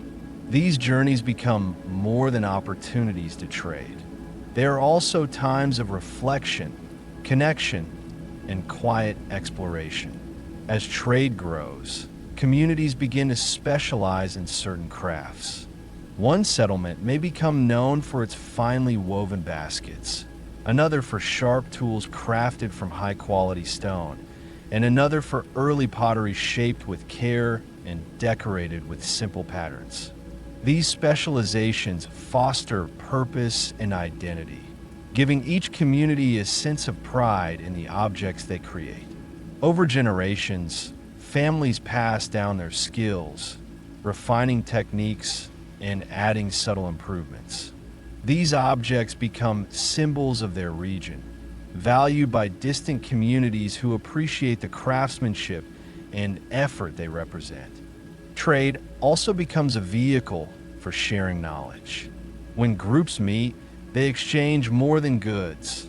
They exchange stories about distant lands, changes in weather patterns, new techniques for farming or crafting, and observations of the natural world. A traveler might return home with not only new tools, but also knowledge of when certain plants bloom in other regions, or how a distant settlement predicts the arrival of seasonal floods. This flow of information strengthens communities, enabling them to adapt to challenges with greater resilience. Imagine a gathering along the riverbank where two groups meet after several days of travel. They set down their goods carefully, forming a small circle of objects between them. People from each group examine the items with deliberate attention, touching the surfaces of polished stones, feeling the textures of woven reeds, and lifting small clay vessels to test their weight and durability. As they do so, they speak softly, describing how these items were made, how they are used, and what stories surround their creation. Even without a shared spoken language, The intention behind each gesture is clear. Through these interactions, people not only trade goods, but also form bonds of mutual respect and understanding. As trade routes become more familiar, they carve gentle pathways across the land. These paths follow the curves of rivers, the edges of forests, and the ridges of hills. They connect settlements that might otherwise have remained isolated, creating networks that span vast distances. Over generations, people come to view these paths as extensions of their own communities, routes that carry the memory of ancestors, the promise of cooperation, and the potential for shared progress. Trade also fosters emotional connections. The joy of receiving a new tool that makes farming easier, the comfort of a finely woven basket that holds precious seeds, or the beauty of a decorated clay vessel brings a sense of appreciation and gratitude.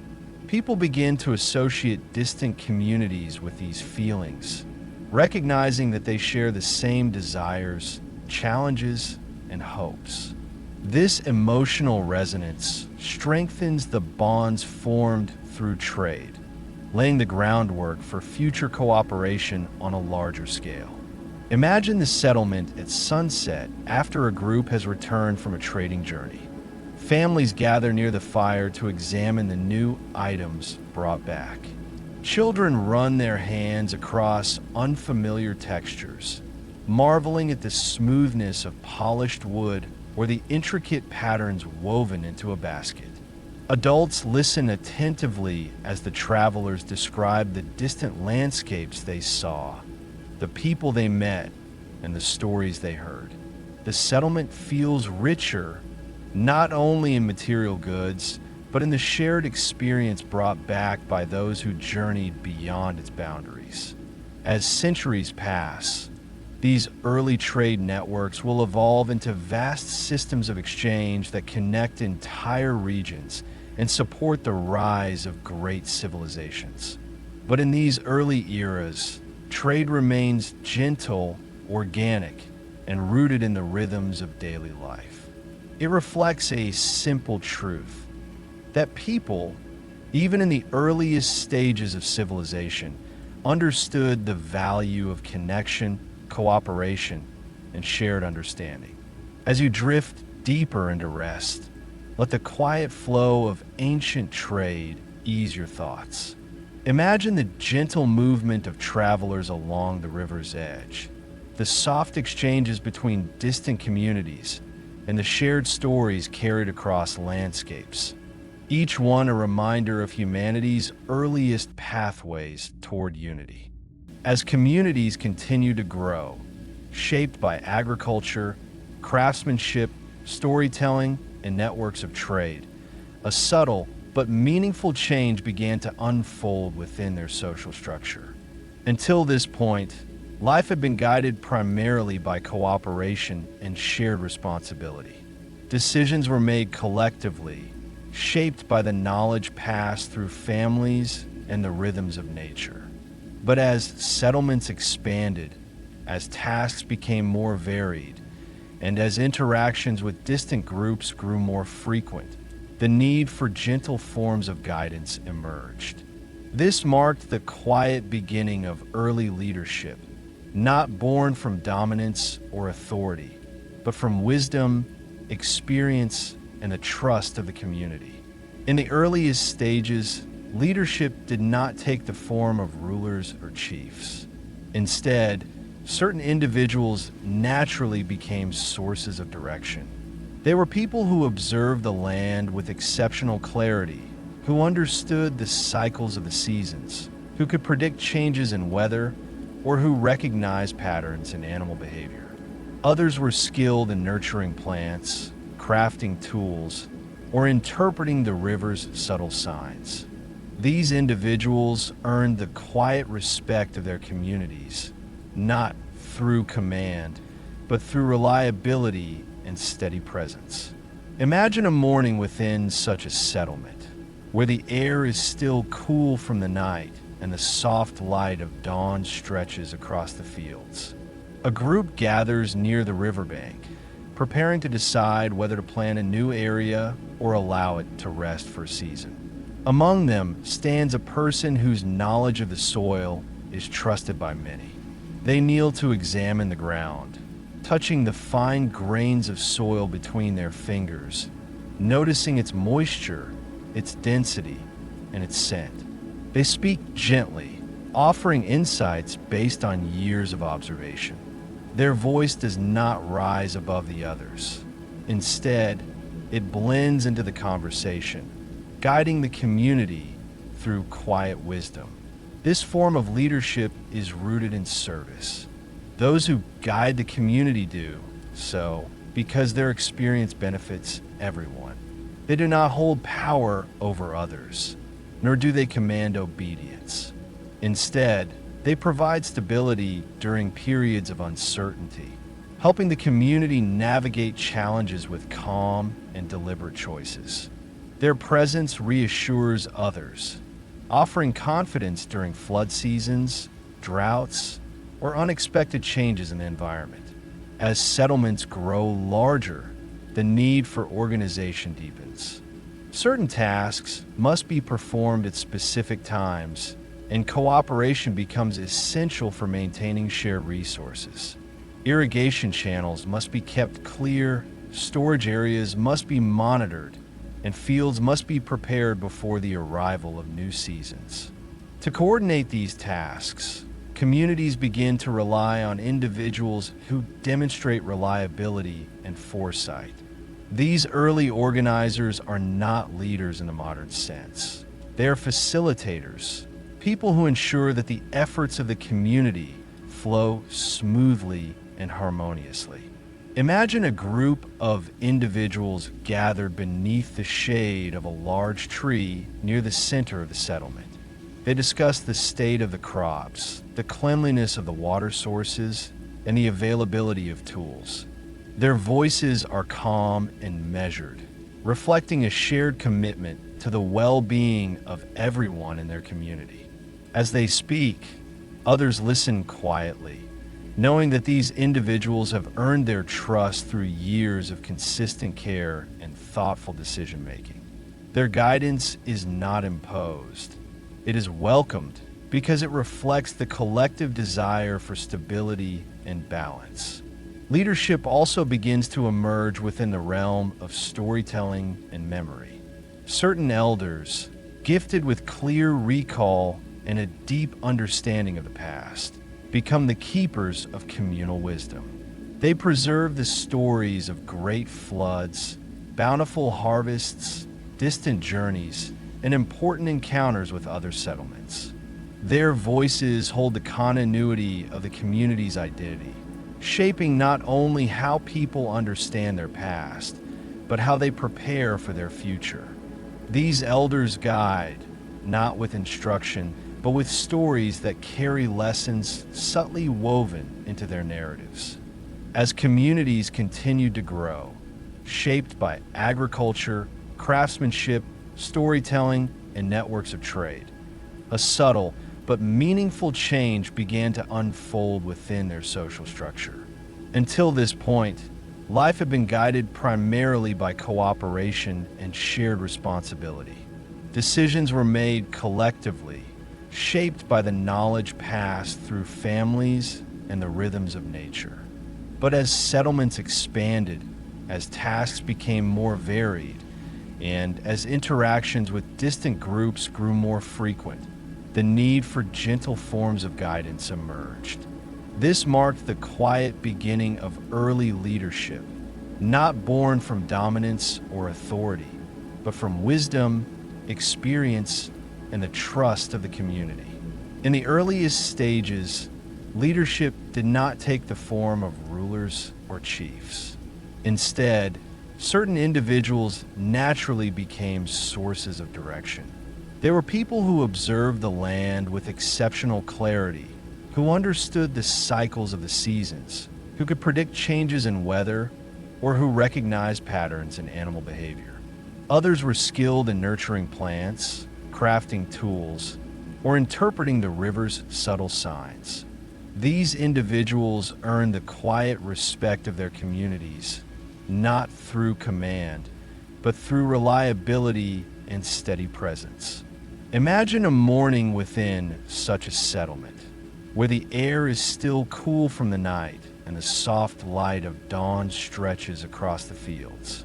A group gathers near the riverbank, preparing to decide whether to plant a new area or allow it to rest for a season. Among them stands a person whose knowledge of the soil is trusted by many. They kneel to examine the ground, touching the fine grains of soil between their fingers, noticing its moisture, its density, and its scent. They speak gently, offering insights based on years of observation. Their voice does not rise above the others. Instead, it blends into the conversation, guiding the community through quiet wisdom. This form of leadership is rooted in service. Those who guide the community do so because their experience benefits everyone. They do not hold power over others, nor do they command obedience. Instead, they provide stability during periods of uncertainty, helping the community navigate challenges with calm and deliberate choices. Their presence reassures others, offering confidence during flood seasons, droughts, or unexpected changes in the environment. As settlements grow larger, the need for organization deepens. Certain tasks must be performed at specific times, and cooperation becomes essential for maintaining shared resources. Irrigation channels must be kept clear, storage areas must be monitored, and fields must be prepared before the arrival of new seasons. To coordinate these tasks, communities begin to rely on individuals who demonstrate reliability and foresight. These early organizers are not leaders in the modern sense. They are facilitators, people who ensure that the efforts of the community flow smoothly and harmoniously. Imagine a group of individuals gathered beneath the shade of a large tree near the center of the settlement. They discuss the state of the crops, the cleanliness of the water sources, and the availability of tools. Their voices are calm and measured, reflecting a shared commitment to the well-being of everyone in their community. As they speak, others listen quietly, knowing that these individuals have earned their trust through years of consistent care and thoughtful decision-making. Their guidance is not imposed. It is welcomed because it reflects the collective desire for stability and balance. Leadership also begins to emerge within the realm of storytelling and memory. Certain elders, gifted with clear recall and a deep understanding of the past, become the keepers of communal wisdom. They preserve the stories of great floods, bountiful harvests, distant journeys, and important encounters with other settlements. Their voices hold the continuity of the community's identity, shaping not only how people understand their past, but how they prepare for their future. These elders guide, not with instruction, but with stories that carry lessons subtly woven into their narratives.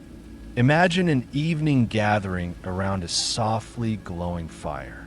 Families sit together, listening to an elder recount a story from many seasons ago. The elder describes how the river once changed its path, forcing the settlement to adapt to a new landscape. The story unfolds slowly, filled with observations and quiet reflections. As listeners absorb the narrative, they recognize that the story is not merely an account of the past.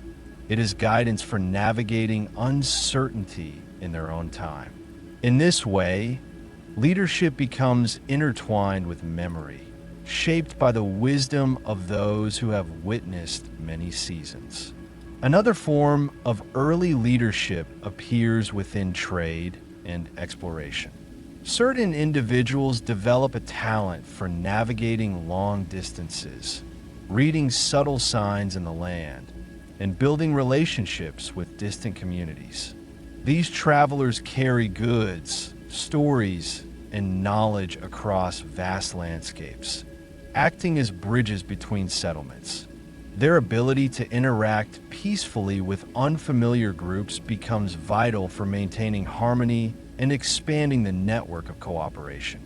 They return home with new seeds, tools, or techniques that strengthen the community's resilience and enrich daily life.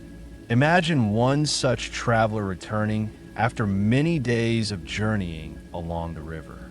The settlement gathers to greet them, eager to hear what they have seen and learned. The traveler describes meeting a distant community that grows a type of grain unfamiliar to the listeners, or a technique for shaping clay vessels that improves their durability. They share these insights not as commands, but as gifts, opportunities for the community to grow and adapt. In this way, leadership becomes a shared journey, carried forward by those who move between worlds. As communities grow more complex, early forms of conflict occasionally arise. Disagreements about the use of land, the distribution of resources, or the interpretation of natural signs sometimes lead to tension. In these moments, individuals with calm judgment and emotional clarity play a crucial role. They listen to each side with patience, understanding the perspectives shaped by different experiences. Through gentle dialogue, they help the community find solutions that preserve harmony. These mediators are the earliest forms of peacemakers, guiding settlements away from division and toward unity. Imagine a quiet moment when two groups within the settlement disagree about how to prepare a field for planting. Emotions rise slightly, voices grow tense, and uncertainty fills the air. An experienced mediator steps forward, inviting both sides to speak calmly. They guide the conversation with gentle questions, helping each person express their concerns. Slowly, the tension softens, replaced by understanding. A compromise emerges, and the group returns to their work with renewed connection. This form of leadership, rooted in empathy and communication, becomes essential for maintaining long-term stability. Leadership also appears in the hands of those who care for the vulnerable, the young, the elderly, and the ill. These caretakers understand the importance of compassion, offering support during moments of fragility. Their quiet work strengthens the community's emotional foundation, reminding everyone that survival depends not only on tools, crops, and shelters, but on relationships built with kindness and understanding. Imagine a caregiver tending to an elder who can no longer work in the fields. They sit together in a shaded area of the settlement, sharing quiet moments of conversation. The caregiver listens to the elder's memories, preserving stories that might otherwise fade. In doing so, they maintain the continuity of the community's identity. Their work is not grand or visible, but it is vital, shaping the earliest expressions of empathy and social responsibility. Over many generations, these gentle forms of leadership lay the foundation for more complex systems that will emerge in later civilizations. Councils, chiefs, kings, and rulers will one day rise from these early seeds. But in this ancient era, leadership remains soft, unassuming, and deeply human. It reflects the quiet understanding that guidance is not a matter of power, but of service, a recognition that communities thrive when individuals contribute their strengths for the benefit of all. As you sink deeper into rest, let the calm presence of these early leaders ease your thoughts. Imagine the gentle voices of those who guided their communities, the soft glow of fires beneath the night sky, and the steady rhythms of a world learning to organize itself with wisdom, cooperation, and care. As centuries unfolded and the rhythms of early civilization deepened, settlements that once consisted of only a handful of dwellings began to grow steadily outward. The rivers continued to nourish the land. The fields expanded with each new planting season, and families multiplied across generations. What began as small pockets of life scattered along fertile plains slowly transformed into larger communities, densely interconnected, richly layered, and full of new possibilities. This gentle expansion marked the beginning of early urban life, though the people living through it saw only a natural continuation of the patterns that had guided their ancestors. Imagine standing at the edge of one of these growing settlements in the early light of morning. The sun rises softly, illuminating clusters of dwellings that stretch farther than they once did. Smoke rises from multiple hearths scattered across the landscape, each one a sign of life beginning its daily rhythm. The sound of people moving about fills the air, children laughing, adults preparing tools, the soft hum of conversation, all blending into the comforting murmur of a community waking together. As more families took root in these settlements, the need for organization grew. Paths that were once informal routes between dwellings became well-trodden lanes connecting different parts of the community. Some paths led to the river, others to the fields, and others still to gathering spaces where people met to share stories or discuss the state of the land. Over time, these paths formed a network that resembled the earliest outlines of streets, soft, winding threads that gently shaped the movement of daily life. Dwellings also began to evolve. Simple structures that had once been built from reeds and branches gradually became sturdier. People learned to mix clay with straw to create thicker walls capable of withstanding harsh weather. Roofs were reinforced with layers of packed reeds, supported by wooden beams that gave them greater strength.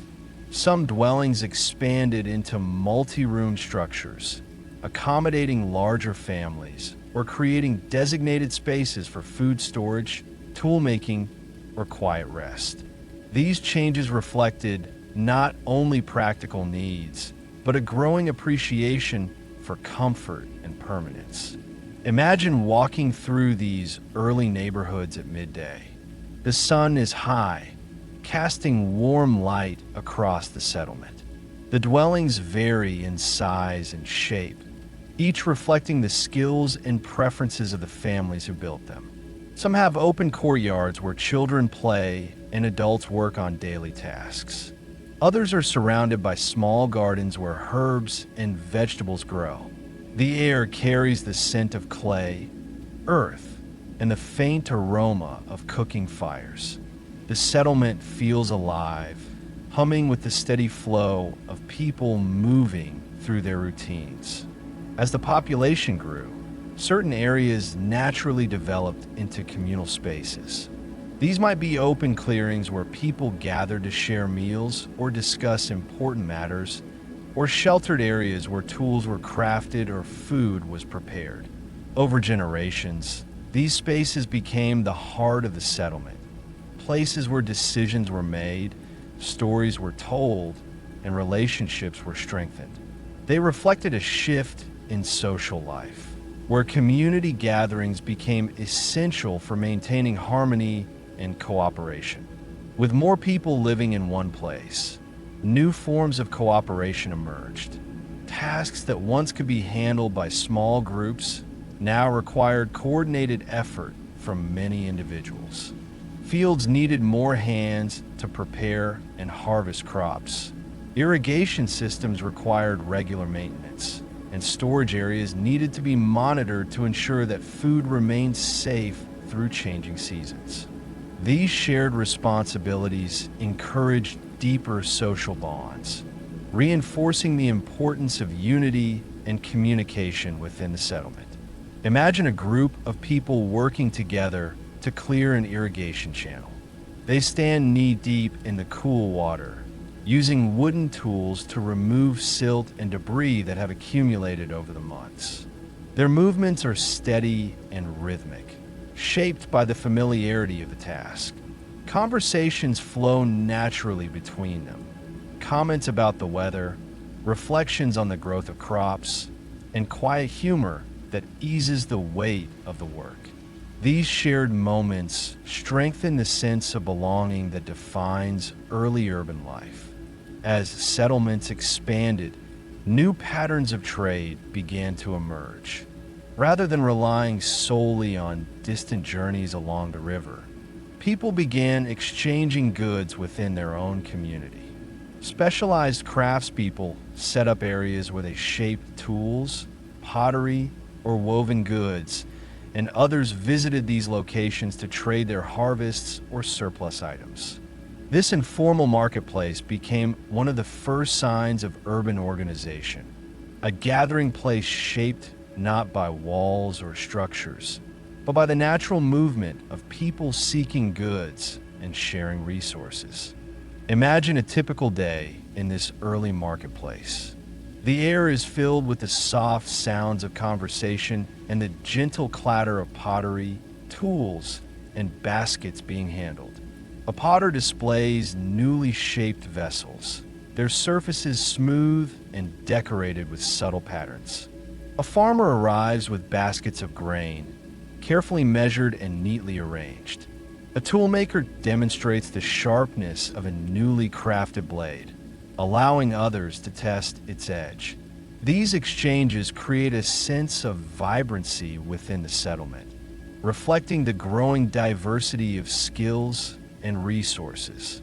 As communities grow more interconnected, they begin to develop early forms of governance. These are not formal governments, but systems of coordination shaped by necessity. Certain individuals become responsible for organizing communal tasks, while others oversee the distribution of food or the maintenance of tools. Meetings are held in designated gathering spaces where people discuss concerns such as the state of the fields, changes in weather patterns, or preparations for approaching seasons. Decision-making remains communal, but guided by individuals who have earned respect through experience. Imagine a gathering in the shade of a large tree near the center of the settlement. People sit in a wide circle, listening attentively as experienced members of the community speak. Their voices are steady and thoughtful, offering insights based on observations from previous seasons. The group discusses how to handle a potential shortage of water or how to adapt to a shift in the river's path. Their conversation is not rushed. It flows like the river itself, shaped by patience, reflection, and the shared desire for stability. As urban life emerges, so does a deeper sense of identity. People begin to view their settlement not merely as a place of residence, but as a living community with its own history, traditions, and shared values. Births, harvests, and seasonal changes are celebrated collectively. Tools, symbols, and stories become markers of the settlement's identity, distinguishing it from neighboring communities. These early expressions of cultural identity lay the foundation for future civilizations that will one day create monuments, write histories, and develop complex social structures. Imagine the settlement at dusk, illuminated by small fires scattered between the dwellings. The glow of the flames reflects off clay walls and woven mats, creating warm, flickering patterns. Families gather to share the evening meal, discussing the events of the day and the tasks that await tomorrow. The sound of gentle laughter drifts through the air, blending with the soft hum of insects and the distant murmur of the river. The community feels whole, supported by the bonds formed through generations of shared effort. As the settlement expands, children play a greater role in shaping its future. They learn the paths of the settlement with ease, running between dwellings, fields, and marketplaces with the confidence of familiarity. They observe the skills of their parents and elders, practicing under careful guidance and slowly absorbing the knowledge that will sustain the community in years to come. Their presence ensures continuity, reminding everyone that the story of the settlement extends beyond the present moment. Over many generations, these early urban patterns will grow more complex, leading to the rise of cities with defined streets, marketplaces, governing councils, and specialized districts. But in this ancient era, the transition unfolds gently, shaped not by grand ambition, but by the natural evolution of community life. Each dwelling built, each path carved, each gathering held contributes to the steady rise of civilization, one quiet step at a time. As you drift deeper into rest, imagine the soft glow of fires illuminating an ancient settlement, the steady hum of life unfolding within its paths, and the gentle rhythms of a world slowly learning to live together in growing harmony. With the continued growth of settlements and the gentle rise of early urban patterns, the land itself began to undergo a transformation guided by human hands. Fields that were once small, scattered patches of cultivated soil expanded gradually into organized stretches of farmland. The rhythm of planting and harvesting, once improvised and dependent on instinct alone, evolved into a coordinated system that required cooperation, planning, and the careful observation of natural cycles. This transformation marked one of the most significant steps in humanity's journey towards civilization. The emergence of organized agriculture, a quiet revolution that shaped the daily life of every community for generations to come. Imagine an early morning when the first light of dawn softens the horizon. The air is cool and filled with the earthy scent of fields resting beneath a blanket of dew. People step out from their dwellings with deliberate calm, carrying tools crafted from wood and stone. Their movements reflect a deep familiarity with the land, the kind that comes only from generations of tending the same soil. They walk along paths that lead into expansive fields, their footsteps quiet against the soft earth. As the sun rises, its gentle warmth spreads across the plains, illuminating rows of crops that stretch outward in carefully tended patterns. These developing fields are a testament to the patience and dedication of early communities. Each plot of land represents countless seasons of experimentation, observing which plants grow best in certain soils, learning how deep seeds should be placed, and discovering the ideal times for watering. Through trial and error, families shape the environment into something steady and reliable, transforming nature's raw potential into a system capable of supporting larger populations.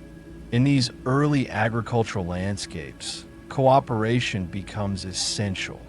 Some individuals specialize in preparing the soil, others in planting or tending the crops, and others still in monitoring the growth of plants throughout the season. While each task is simple on its own, together they form a complex tapestry of labor that must be coordinated with care. A single misstep, planting too early, watering too late, or neglecting a field during a crucial moment, could jeopardize the community's food supply for an entire year. Imagine a scene in the middle of the growing season. The sun has risen fully, casting warm light across fields vibrant with green shoots. People move slowly through the rows, inspecting the plants one by one. They check the moisture of the soil, removing weeds that threaten to steal nutrients, and ensuring that no pests have found their way into the tender leaves. These actions are not rushed. They unfold at the steady pace of ancient life, guided by the understanding that plants respond to care just as communities respond to cooperation. Over time, the early farmers begin to develop more advanced methods for managing water. Simple channels carved from the earth extend from the river into the fields, allowing water to flow gently into areas that need it most. When the river runs high, excess water is guided away from the plants to prevent flooding.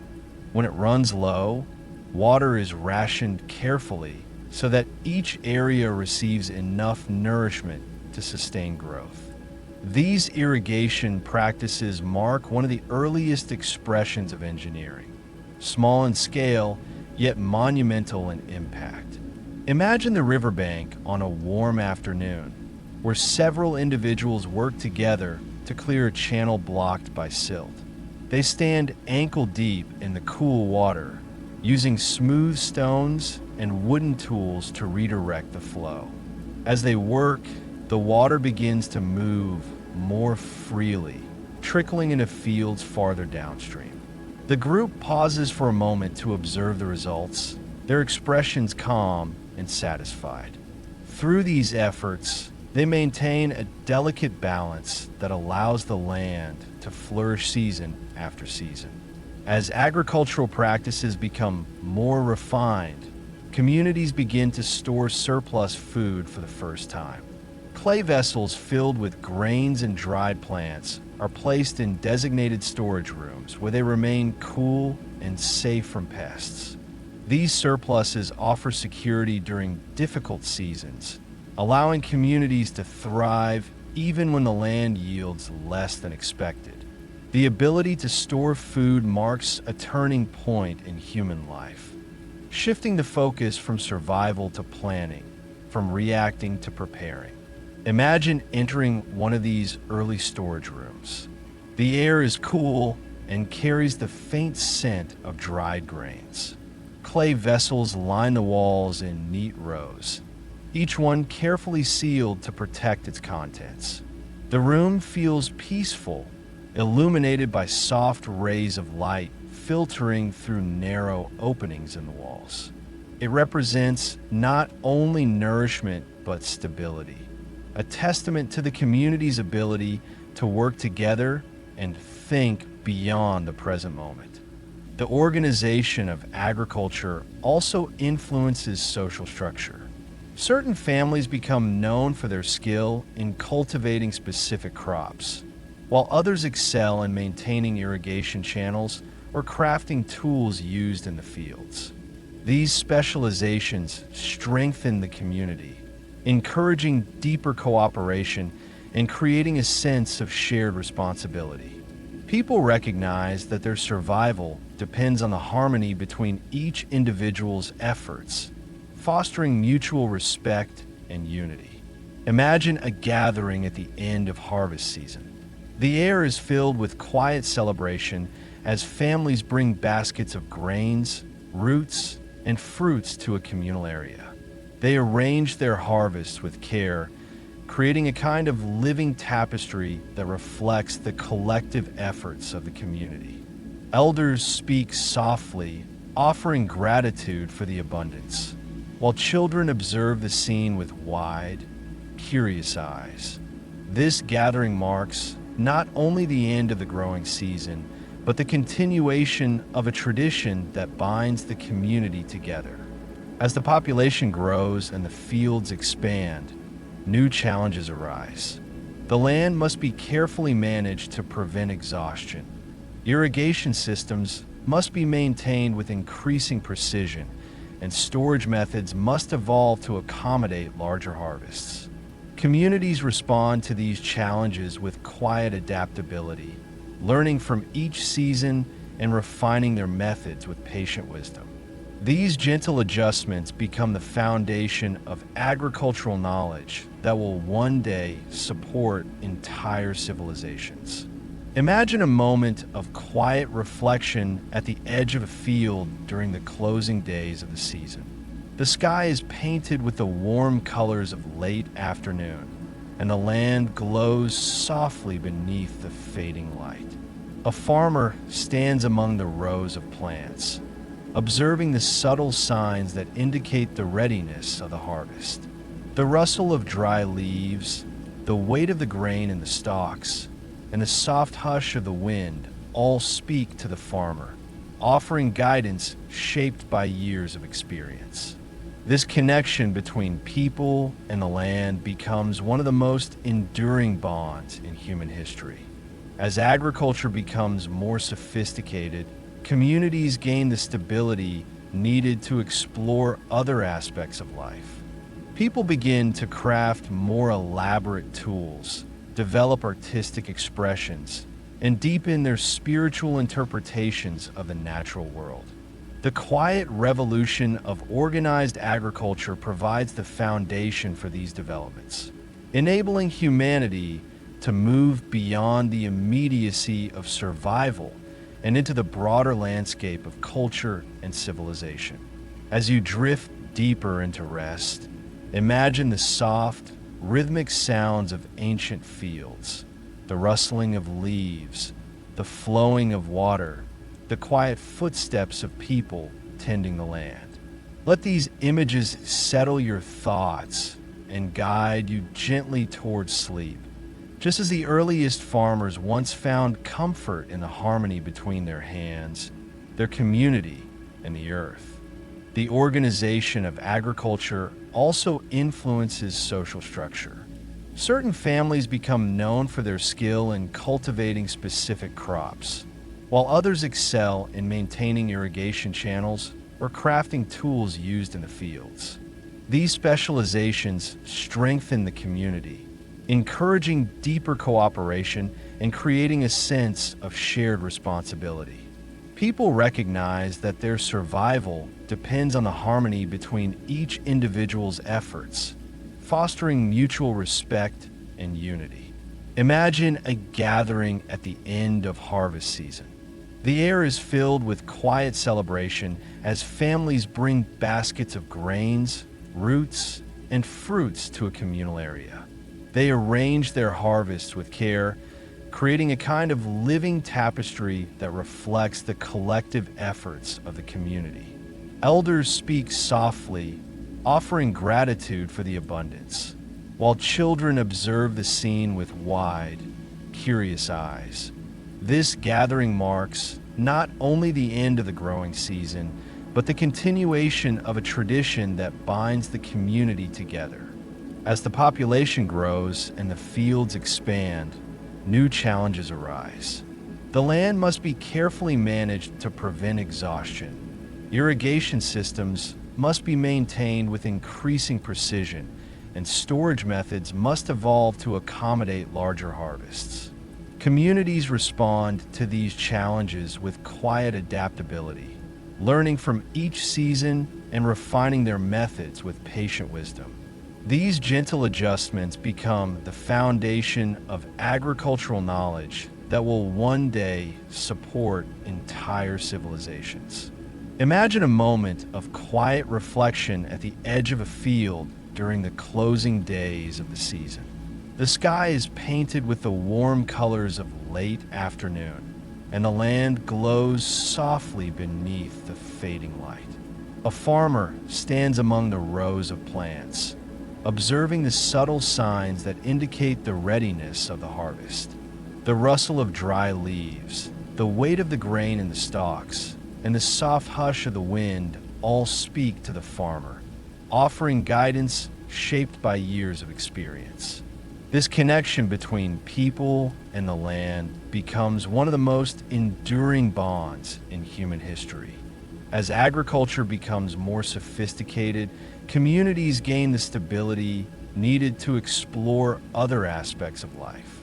People begin to craft more elaborate tools, develop artistic expressions, and deepen their spiritual interpretations of the natural world. The quiet revolution of organized agriculture provides the foundation for these developments, enabling humanity to move beyond the immediacy of survival and into the broader landscape of culture and civilization. As you drift deeper into rest, imagine the soft, rhythmic sounds of ancient fields, the rustling of leaves, the flowing of water, the quiet footsteps of people tending the land. Let these images settle your thoughts and guide you gently towards sleep, just as the earliest farmers once found comfort in the harmony between their hands, their community, and the earth. Imagine a nighttime gathering where families sit beneath the vast canopy of stars. The fire glows warmly, casting flickering light across the ground. A storyteller kneels beside the fire, drawing shapes in the dirt as they speak. Their gestures are calm and deliberate, guiding listeners through the memory of a journey taken many seasons ago. The visuals create a sense of immersion, allowing even the youngest children to follow the story with ease. This moment reflects a shift in communication, one that deepens the connection between people, memory, and meaning. Music, too, begins to take form. At first, music emerges from the natural rhythms of daily life. The tapping of stone against stone, the swaying of reeds in the wind, the soft hum of water flowing along the riverbed. People begin to mimic these sounds, creating simple rhythms with their hands or using hollow branches to produce soft tones. These early melodies accompany communal gatherings, celebrations, and quiet moments of rest. Music becomes another language through which emotions can be expressed and shared. Imagine a small group seated beneath a sheltered area on a warm evening. One person taps two stones together, creating a gentle, repeating rhythm. Another hums a simple tune that rises and falls with the calmness of the night. The sounds blend naturally with the environment, becoming part of the landscape itself. This early form of music brings the community closer, offering comfort and a sense of unity. Symbolic expression also finds its way into adornment. People begin to wear necklaces made from seeds, shells, or polished stones, not for protection or utility, but because these objects hold personal meaning. A particular stone might remind someone of a journey taken with a loved one. A necklace woven from reeds might symbolize gratitude for a successful harvest. These adornments become quiet markers of identity, reflecting the inner life of individuals within the community. Imagine a child watching an elder create a necklace from small, polished stones.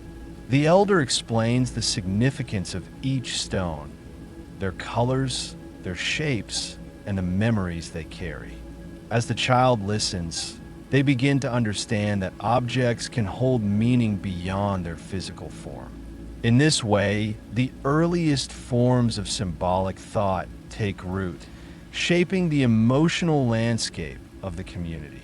As art, music, and adornment become more integrated into daily life, they enrich the emotional and cultural fabric of the settlement.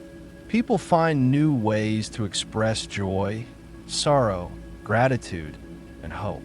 They create objects that commemorate important events, honor loved ones, or celebrate the changing seasons. These creative expressions strengthen social bonds, reminding individuals that they share a collective story shaped by both struggle and beauty. Imagine walking through the settlement at dusk, when the last light of day casts warm colors across the landscape.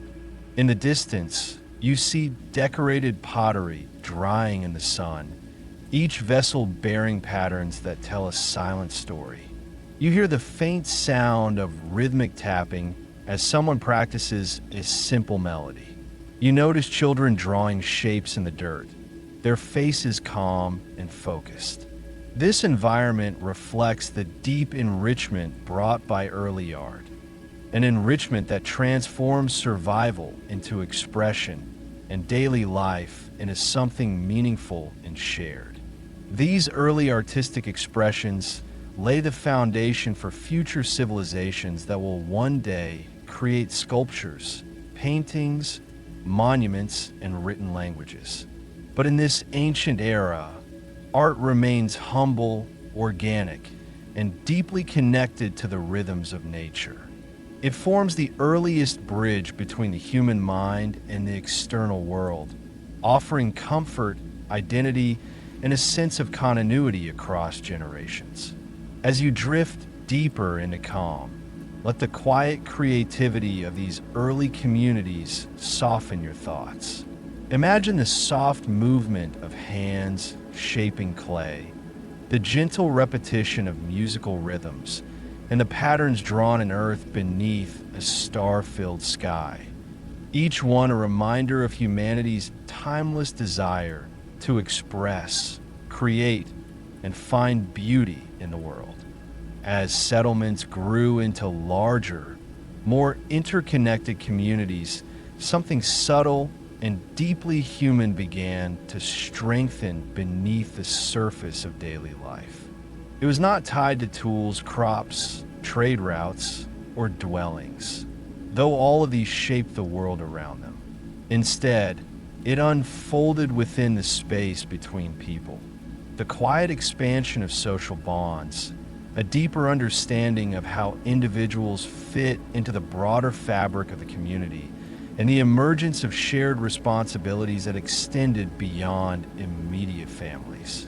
These early social structures laid the foundation for the complex societies that would rise thousands of years later. Yet they grew slowly, guided by cooperation, empathy, and the rhythm of collective experience.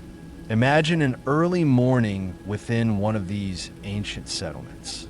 The sky is painted with soft hues of pale gold, and the air carries the freshness of night. As people step out from their dwellings to begin their tasks, the atmosphere feels calm and familiar. They greet one another with gentle nods or brief exchanges, simple gestures that reflect trust built over many seasons. Children run between homes as though the entire settlement belongs to them, their laughter blending with the low hum of adults preparing tools or gathering materials for the day. In these communities, daily life becomes a shared endeavor. Individuals rely not only on their own families, but on the broader network of neighbors and friends. When someone prepares a large quantity of food, they often share it with others. When one family needs help repairing a damaged dwelling, others come forward with tools and hands ready to assist. These acts of cooperation are not formal obligations. They arise naturally from the understanding that the well-being of one contributes to the well-being of all. Over time, these interactions form the earliest social roles. Certain individuals become recognized not only for their skills in farming, tool-making, or storytelling, but for their contributions to the emotional and social fabric of the settlement. There are those who offer calm guidance during disagreements, those who comfort children when they feel afraid, and those who check regularly on elders who can no longer work as they once did. These quiet roles build the foundation of early community support, strengthening the bonds that hold the settlement together. Imagine a moment during the afternoon when the sun stands high in the sky. A group of children plays near a shaded area, creating shapes in the dirt or weaving reeds into simple toys. Nearby, an elder sits on a woven mat, watching them with a calm smile. One of the children pauses to bring the elder a small clay cup filled with cool water. The gesture is simple yet deeply meaningful, reflecting the mutual care that defines the community. The elder offers a story in return, describing a season from long ago when the river flooded unexpectedly and how the community worked together to rebuild.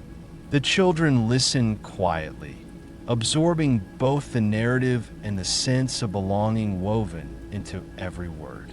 As families become more interconnected, traditions form naturally. These may include gatherings at the beginning or end of each season, where people share food, exchange objects crafted during quieter months, and reflect on the challenges and successes of their work. Some settlements create simple ceremonies to mark important life events, births, coming-of-age moments, or the passing of older members. These ceremonies strengthen the emotional bonds of the community, reminding individuals that they are part of something larger than themselves. Imagine such a gathering during the late days of harvest. The air is cool, carrying the scent of grain and dry leaves. People gather around a wide open space where baskets of food are arranged in neat rows. They sit together, sharing stories of the season, thanking those who contributed to the work and offering reflections on what they learned. Soft laughter fills the air as children chase one another between baskets, and elders sit comfortably on woven mats, observing the celebration with peaceful satisfaction.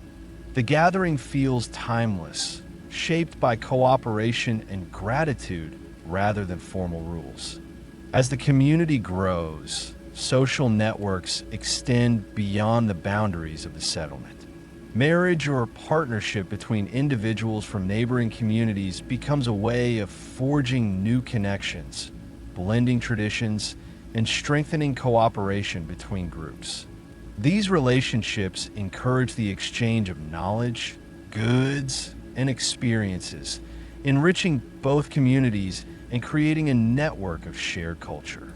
Imagine a morning when visitors from a nearby settlement arrive.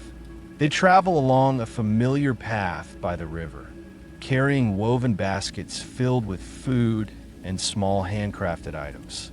As they approach, the people of the settlement step forward to greet them with warmth. The visitors are welcomed into communal spaces, where they sit together to share meals and speak softly about their lives. During these encounters, children from both communities play together, forming friendships that may one day shape future alliances. The atmosphere is peaceful, filled with the quiet excitement of exchange and connection.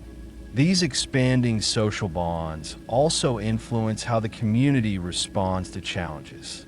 When illness spreads through the settlement or when the river's path shifts unexpectedly, the community acts together. People bring food to families who cannot work, gather herbs for healing, or work side by side to reinforce protective structures along the riverbank. These shared efforts strengthen trust, demonstrating that the community's survival depends on mutual care and cooperation. Imagine a moment after a heavy rainfall when water levels rise suddenly along the river.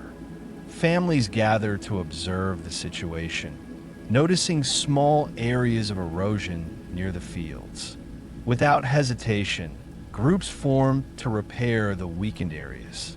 Some carry stones to reinforce the banks, while others dig channels to reroute excess water. Children help by gathering small branches or carrying messages between groups. The entire settlement moves with a calm, purposeful unity that reflects years of shared experience. When the work is done, people return to their dwellings with a sense of quiet accomplishment, knowing that they protected not only their fields but their future. As the seasons pass and the settlement thrives, social roles deepen further. Certain individuals become known as caretakers of tradition, preserving stories, songs, and rituals that define the community's identity. Others become skilled negotiators, managing relationships with distant groups and ensuring peaceful cooperation. These early forms of social organization reflect humanity's growing ability to create structure, not through authority or hierarchy, but through shared values, mutual respect, and the desire for harmony. Imagine an evening gathering beneath a sky filled with stars.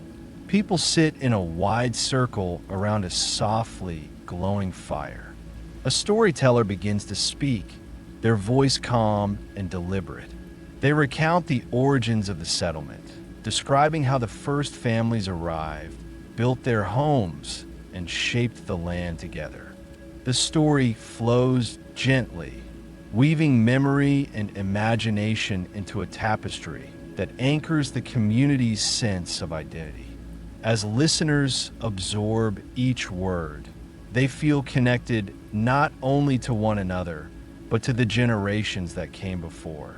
These early social structures will one day evolve into complex systems of governance, law, culture, and tradition. But in this ancient era, they remain soft, organic, and deeply human, rooted in empathy, cooperation, and the quiet desire to build a life together. They reflect a world where relationships form the foundation of survival, where every individual contributes to the strength of the whole, and where the lines between family, community, and landscape blur into a seamless, harmonious existence. As you drift deeper into calm, imagine the soft movements of people working together, the gentle murmur of voices during evening gatherings, and the warm glow of fires illuminating faces filled with trust and connection. Let these images guide your thoughts into deeper stillness, just as the earliest communities found peace in their shared bonds and timeless rhythms.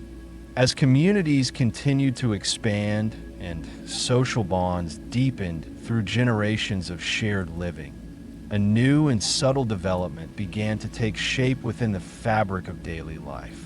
It did not arrive suddenly, nor was it introduced through force or proclamation. Instead, it grew gradually from the needs of the settlement itself, from the quiet recognition that certain individuals possessed abilities or temperaments that made them natural sources of guidance. In this slow and organic way, the earliest forms of leadership emerged.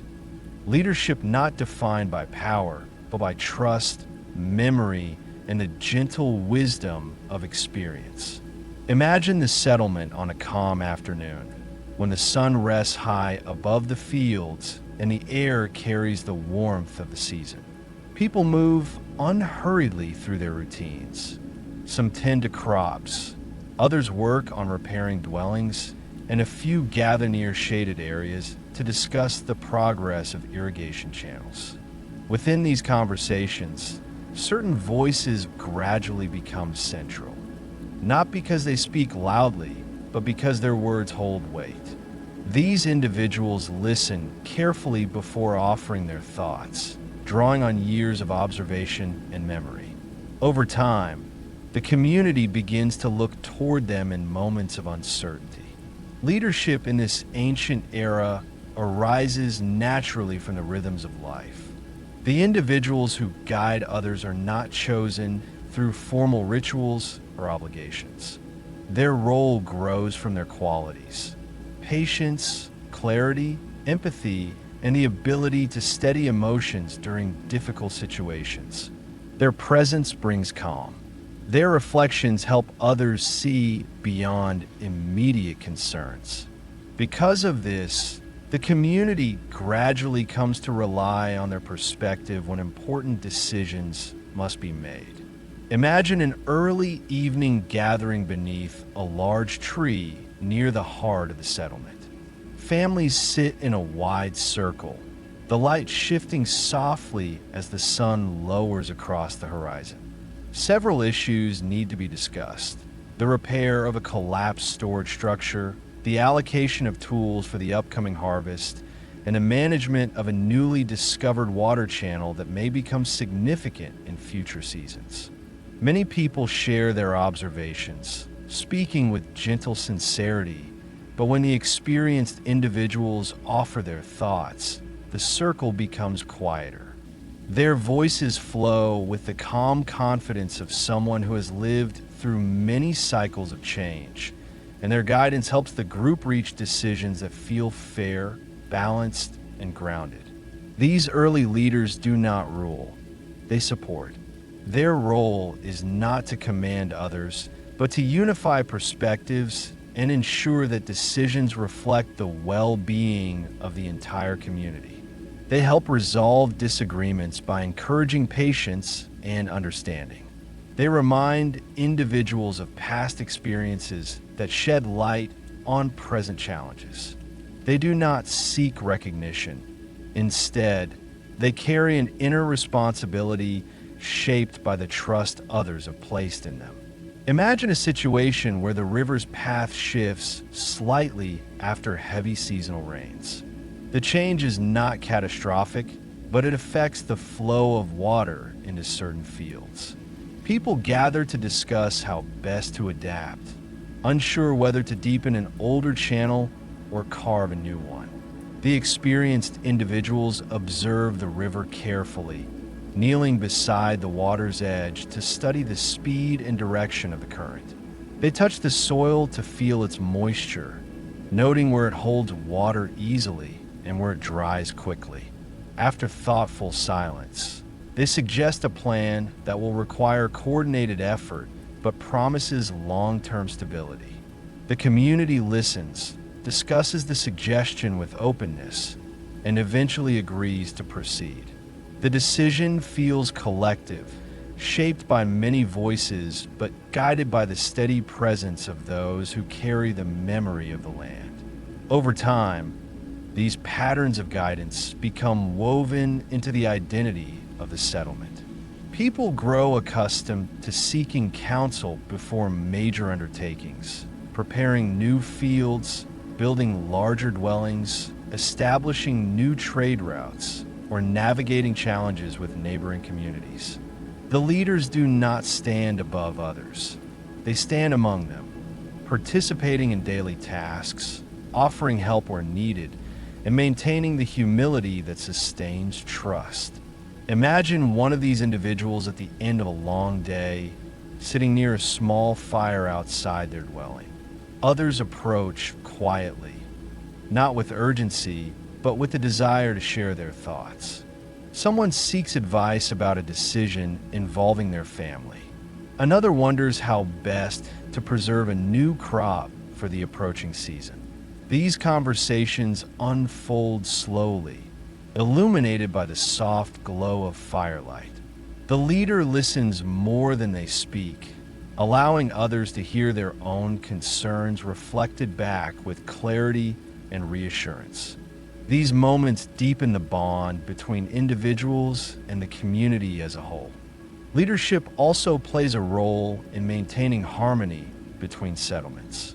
As communities begin interacting more frequently through trade, shared celebrations, or mutual support, misunderstandings occasionally arise. The leaders become mediators, traveling with small groups to meet with neighboring settlements when necessary. Their presence reassures others that the intentions of their community are peaceful and grounded in cooperation. Imagine a journey along a quiet river path where the early morning mist lingers softly above the water.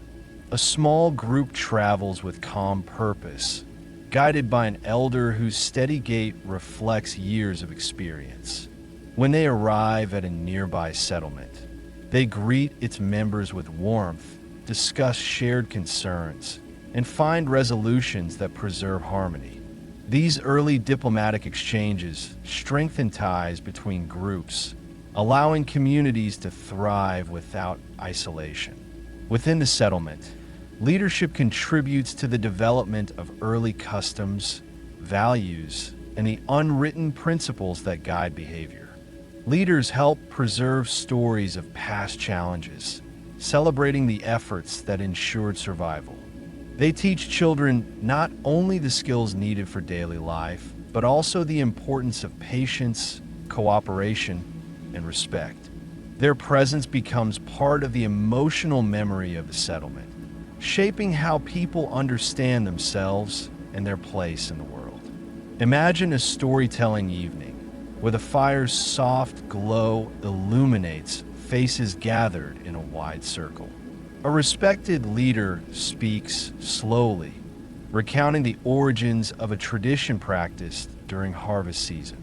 The story unfolds with gentle detail, reminding listeners of the hardships once faced and the unity that allowed the community to overcome them. Children listen with quiet wonder, absorbing both the narrative and the values woven through each sentence. These stories form the earliest moral compass of the settlement, a guide for behavior shaped not by rules, but by shared memory and quiet wisdom. As the community continues to expand across generations, leadership remains fluid and grounded in trust. When a respected individual becomes too old to fulfill their role, another naturally rises to prominence, not through appointment, but through the calm recognition of their character. In this way, leadership evolves gently, preserving continuity while allowing new voices to emerge. Imagine the settlement at dusk after a long season of work. People sit outside their dwellings, sharing food and quiet conversation. A new voice begins to offer insights during gatherings, speaking with reflection and humility. Others notice the clarity in this person's thoughts, the gentleness in their approach, and the sincerity in their desire to support the community. Over time, the settlement comes to trust their guidance, just as they trusted the leaders who came before. This transition feels natural, like the passing of seasons, a quiet evolution rather than a dramatic shift. These early patterns of leadership will one day evolve into councils, administrations, and complex systems of governance. But in this ancient era, leadership remains deeply human, rooted in empathy, memory, and the desire for harmony. It reflects a world where power is measured not by authority, but by the ability to listen, guide, and preserve unity. As you drift deeper into calm, imagine the soft murmur of community gatherings, the steady voice of a trusted leader offering reassurance, and the gentle rhythm of decisions made through cooperation. Let these images settle your thoughts, guiding you softly into rest, just as early communities once found peace through the quiet wisdom of those they trusted.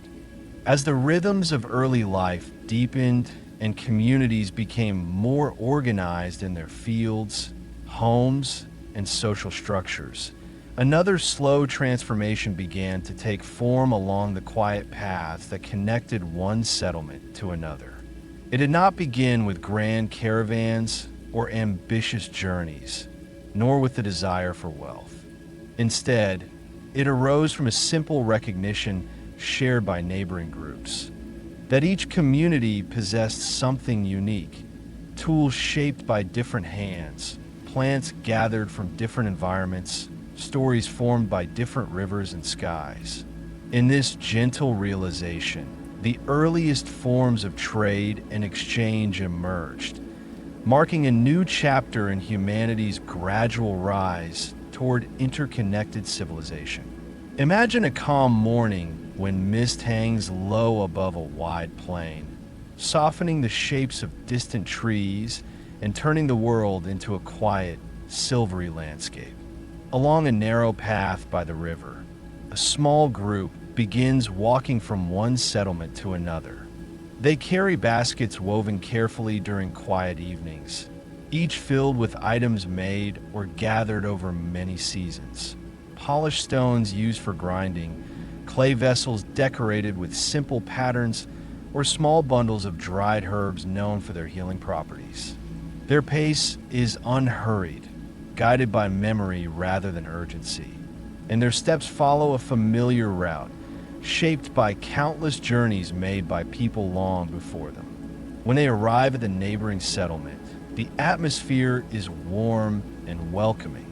People approach with gentle smiles and open gestures, acknowledging the bond that has grown slowly over generations. There is no formal marketplace, no designated stalls or structures. Instead, trade unfolds naturally in shaded areas or near communal gathering spaces. People sit in soft circles, placing their items before them, observing what others have brought, and beginning conversations that flow as gently as the river nearby.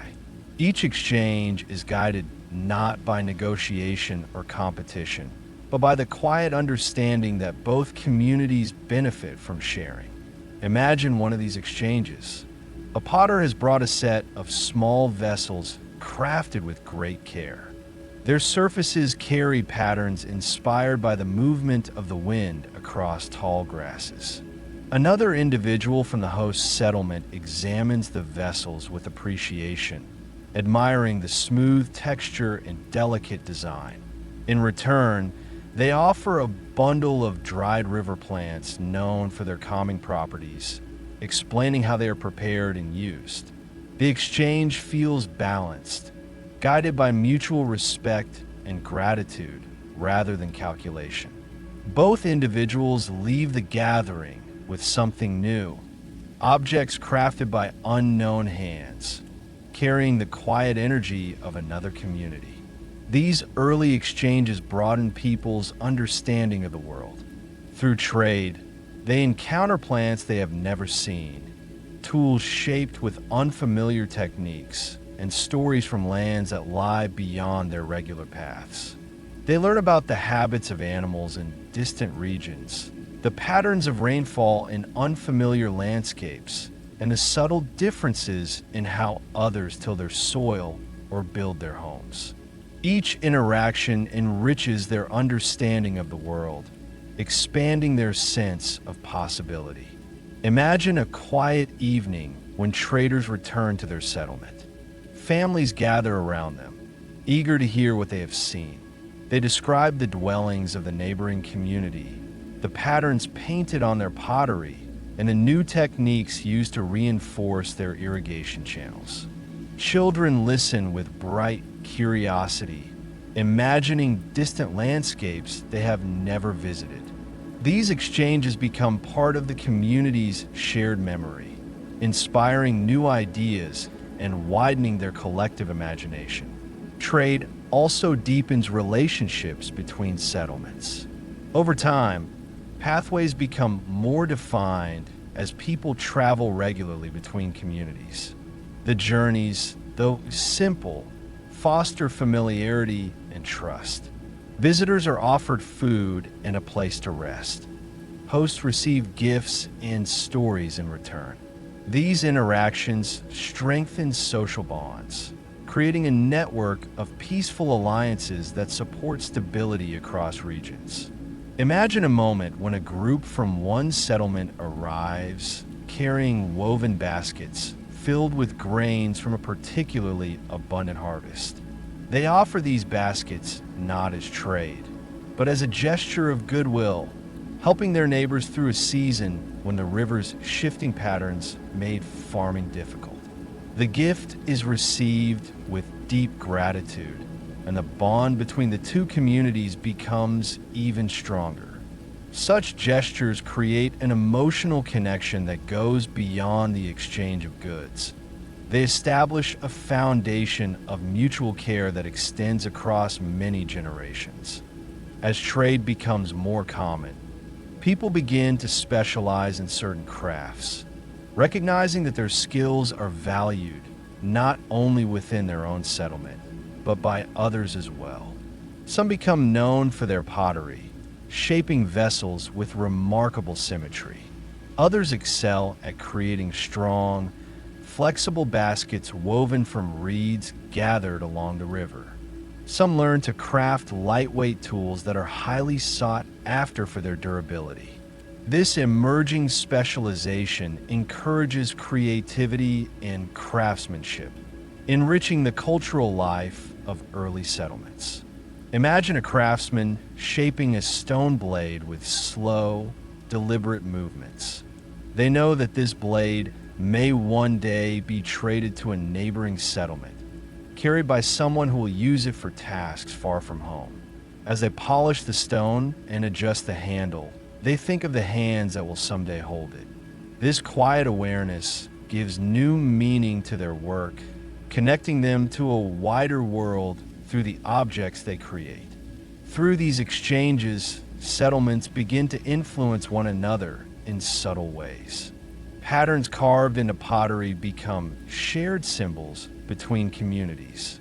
Techniques for building stronger dwellings travel along trade routes, adopted by those who see their effectiveness. Stories carried across long distances blend with local traditions, enriching the cultural tapestry of each settlement. Even the seeds of certain plants spread through trade, allowing communities to cultivate new crops and diversify their diets.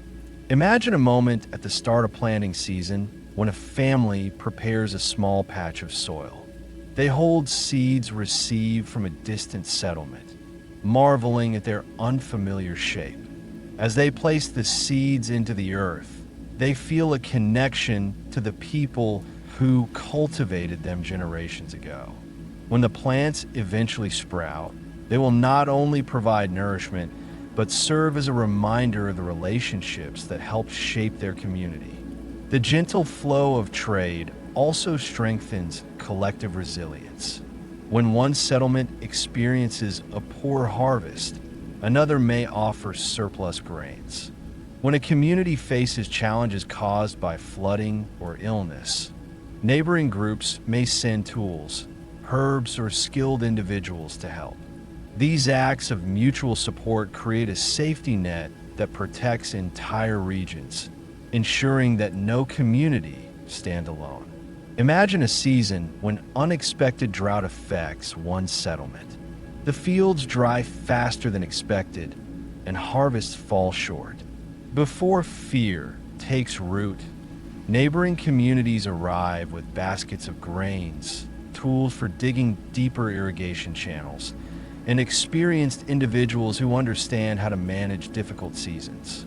The air fills with a sense of relief and gratitude, reinforcing the quiet understanding that unity is essential for survival. Over many generations, the paths carved by these early exchanges will become the foundations of future trade routes that stretch across continents.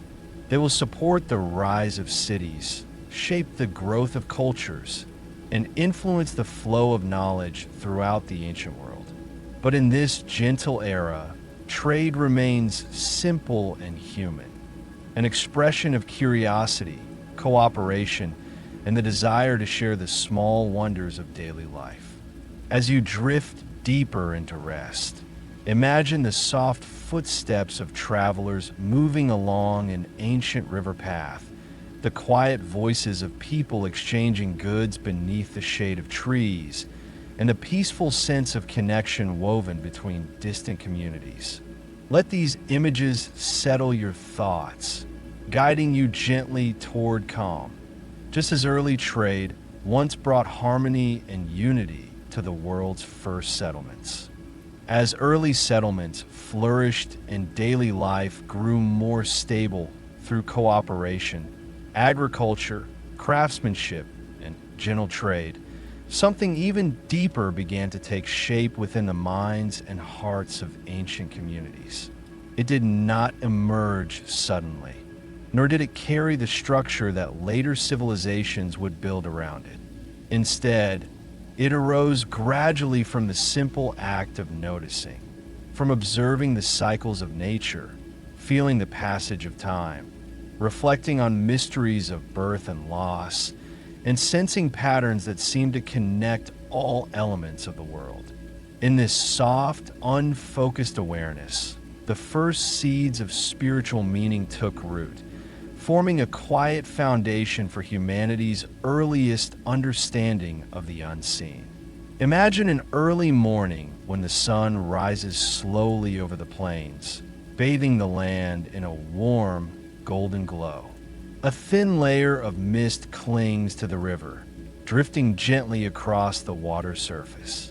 Individuals stand along the riverbank, watching the sun's reflection ripple with the movement of the current. They do not yet have names for the feelings that arise within them, but they sense that the sunrise carries meaning beyond its physical beauty.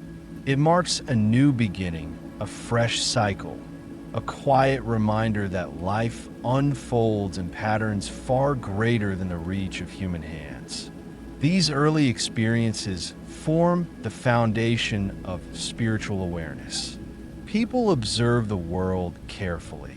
The return of migrating birds, the phases of the moon, the blooming and withering of plants, the birth of animals during certain seasons, and the rhythm of storms rolling across the plains. Over generations, these patterns become woven into their understanding of existence. They begin to see themselves not as separate from the world, but as part of its vast, interconnected tapestry. Imagine a small group sitting outside their dwellings at dusk, watching the sky shift from warm hues to deep shades of blue. As stars appear one by one, they fall into familiar patterns recognized by their ancestors. Someone quietly mentions how the same constellation guided travelers during a difficult season many years ago. Another person recalls how the rising of a particular star often aligned with the growth of certain plants. These reflections deepen the sense that the universe carries quiet messages, subtle rhythms that support and shape their daily lives. Early spirituality did not revolve around worship or ceremony. Instead, it expressed itself through attentive presence, the act of absorbing the world gently and responding with gratitude or quiet reflection. People left small offerings of grain near trees that provided shelter during storms. They placed smooth stones near riverbanks to honor the water that sustained their crops. They whispered words of thanks before meals, acknowledging the labor of their hands and the generosity of the earth beneath them. These gestures were simple, tender, and deeply human. Imagine an elder kneeling beside a patch of wildflowers growing near the edge of a field. Their hands gently brush the petals, appreciating their delicate shape and vibrant color. They gather only what is needed, leaving the rest untouched. As they stand to return home, they pause for a moment of stillness, recognizing that the flowers, the soil, and the sunlight all share in the silent work of sustaining life. This moment of awareness becomes a spiritual thread, a reminder that existence is shaped by connections that reach far beyond immediate understanding. As families observed life unfolding around them, they began to create symbols to express ideas that could not be spoken directly. A spiral carved into clay might represent the cycle of seasons. A simple line drawn across the ground could symbolize the flow of the river. A pattern of dots arranged on a vessel might reflect the stars seen during planting season. These early symbols did not carry doctrine or rules. They expressed feeling, memory, and the desire to understand one's place in the world. Imagine a potter shaping a vessel during a quiet afternoon. Before the clay dries, they use a small reed to carve a pattern along its surface, a series of flowing lines inspired by the movement of wind across tall grasses. When the vessel is finished, others recognize the pattern immediately. They understand the potter's message without needing explanation. In this gentle exchange, early symbolic language emerges, strengthening the emotional and spiritual connections within the community. Spiritual awareness also grew through shared moments of silence. In the evenings, after the day's work had ended, families gathered to watch the stars. People lay on woven mats, gazing upward at constellations that felt ancient and familiar. Without realizing it, they were developing the first sense of cosmic belonging, the feeling that the sky, with all its brilliance and mystery, was not distant but intimately connected to their own lives. This quiet connection brought comfort during uncertain seasons and inspired awe during peaceful times. Imagine a night when clouds drift slowly across the sky, revealing and concealing the stars in gentle waves. The fire crackles softly, casting warm light across the ground. A storyteller speaks in a low voice, describing how the same stars guided ancestors across long journeys, offering direction when the river flooded or storms obscured the usual paths. The children listen with wide eyes, sensing that the world is not random but patterned, shaped by forces that can be observed, trusted, and honored. These stories carry the seeds of spiritual meaning, helping each generation feel anchored within the vastness of existence. As communities evolved, spiritual reflections also became intertwined with life's transitions. The birth of a child was honored with quiet gratitude, as families expressed wonder at the arrival of new life. The passing of an elder was marked with gentle remembrance, as people reflected on the stories, guidance, and wisdom that individual had offered during their lifetime. These moments encouraged people to think about continuity, the way one generation flows naturally into the next, like water shaping the path of a river. Imagine a small gathering after an elder passes. People sit in a circle, speaking softly about memories shared with that person, the stories they preserved, the skills they taught, the calm presence they offered during challenging times. As they speak, firelight flickers across their faces, illuminating the emotional bonds that tie the community together. This moment becomes sacred, not through ritual, but through the deep recognition that every life carries meaning that extends beyond its physical duration. Early spirituality also deepened the relationship between communities and their environment. People began to think of the land not merely as a resource, but as a companion, one that offered nourishment, shelter, and quiet beauty. They developed a sense of stewardship, understanding that caring for the land ensured the well-being of future generations. This emerging belief shaped how they harvested crops, how they used water, and how they approached periods of scarcity. It created a culture of balance, patience, and respect. Imagine a group repairing an irrigation channel after a storm.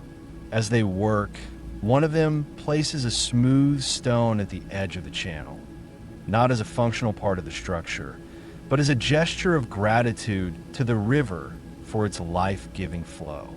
Others follow with gentle smiles, recognizing the meaning of the gesture.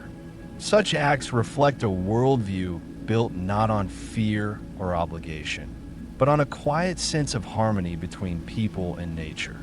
Over time, these early spiritual experiences will evolve into complex beliefs, rituals, and formal systems of thought. Civilizations will eventually build temples, craft sacred objects, and develop written symbols to record their spiritual reflections. But in this ancient era, spirituality remains soft, intuitive, and deeply connected to daily life. It is shaped by observation, gratitude, and a shared desire to understand the unseen threads that weave through existence. As you drift deeper into calm, imagine the soft glow of firelight, the gentle rhythm of the river, and the quiet constellations shimmering overhead.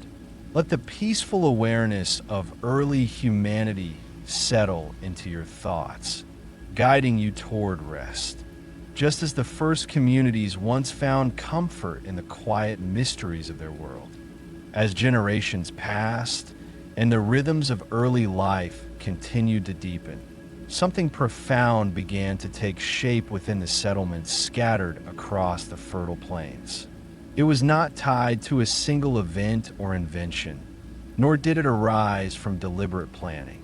Instead, it emerged quietly from the accumulation of shared experiences, stories, songs, objects, and the collective memory of countless seasons.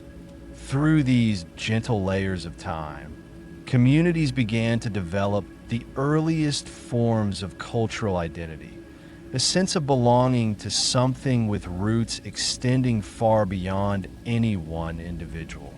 Imagine walking through the settlement during a calm afternoon. The sunlight spreads softly across the clay dwellings, casting warm shadows that sway with the movement of tall grasses. Children run along familiar paths, following routes shaped by the footsteps of generations before them. As they play, their laughter echoes the same sounds that filled the air during their parents' childhoods.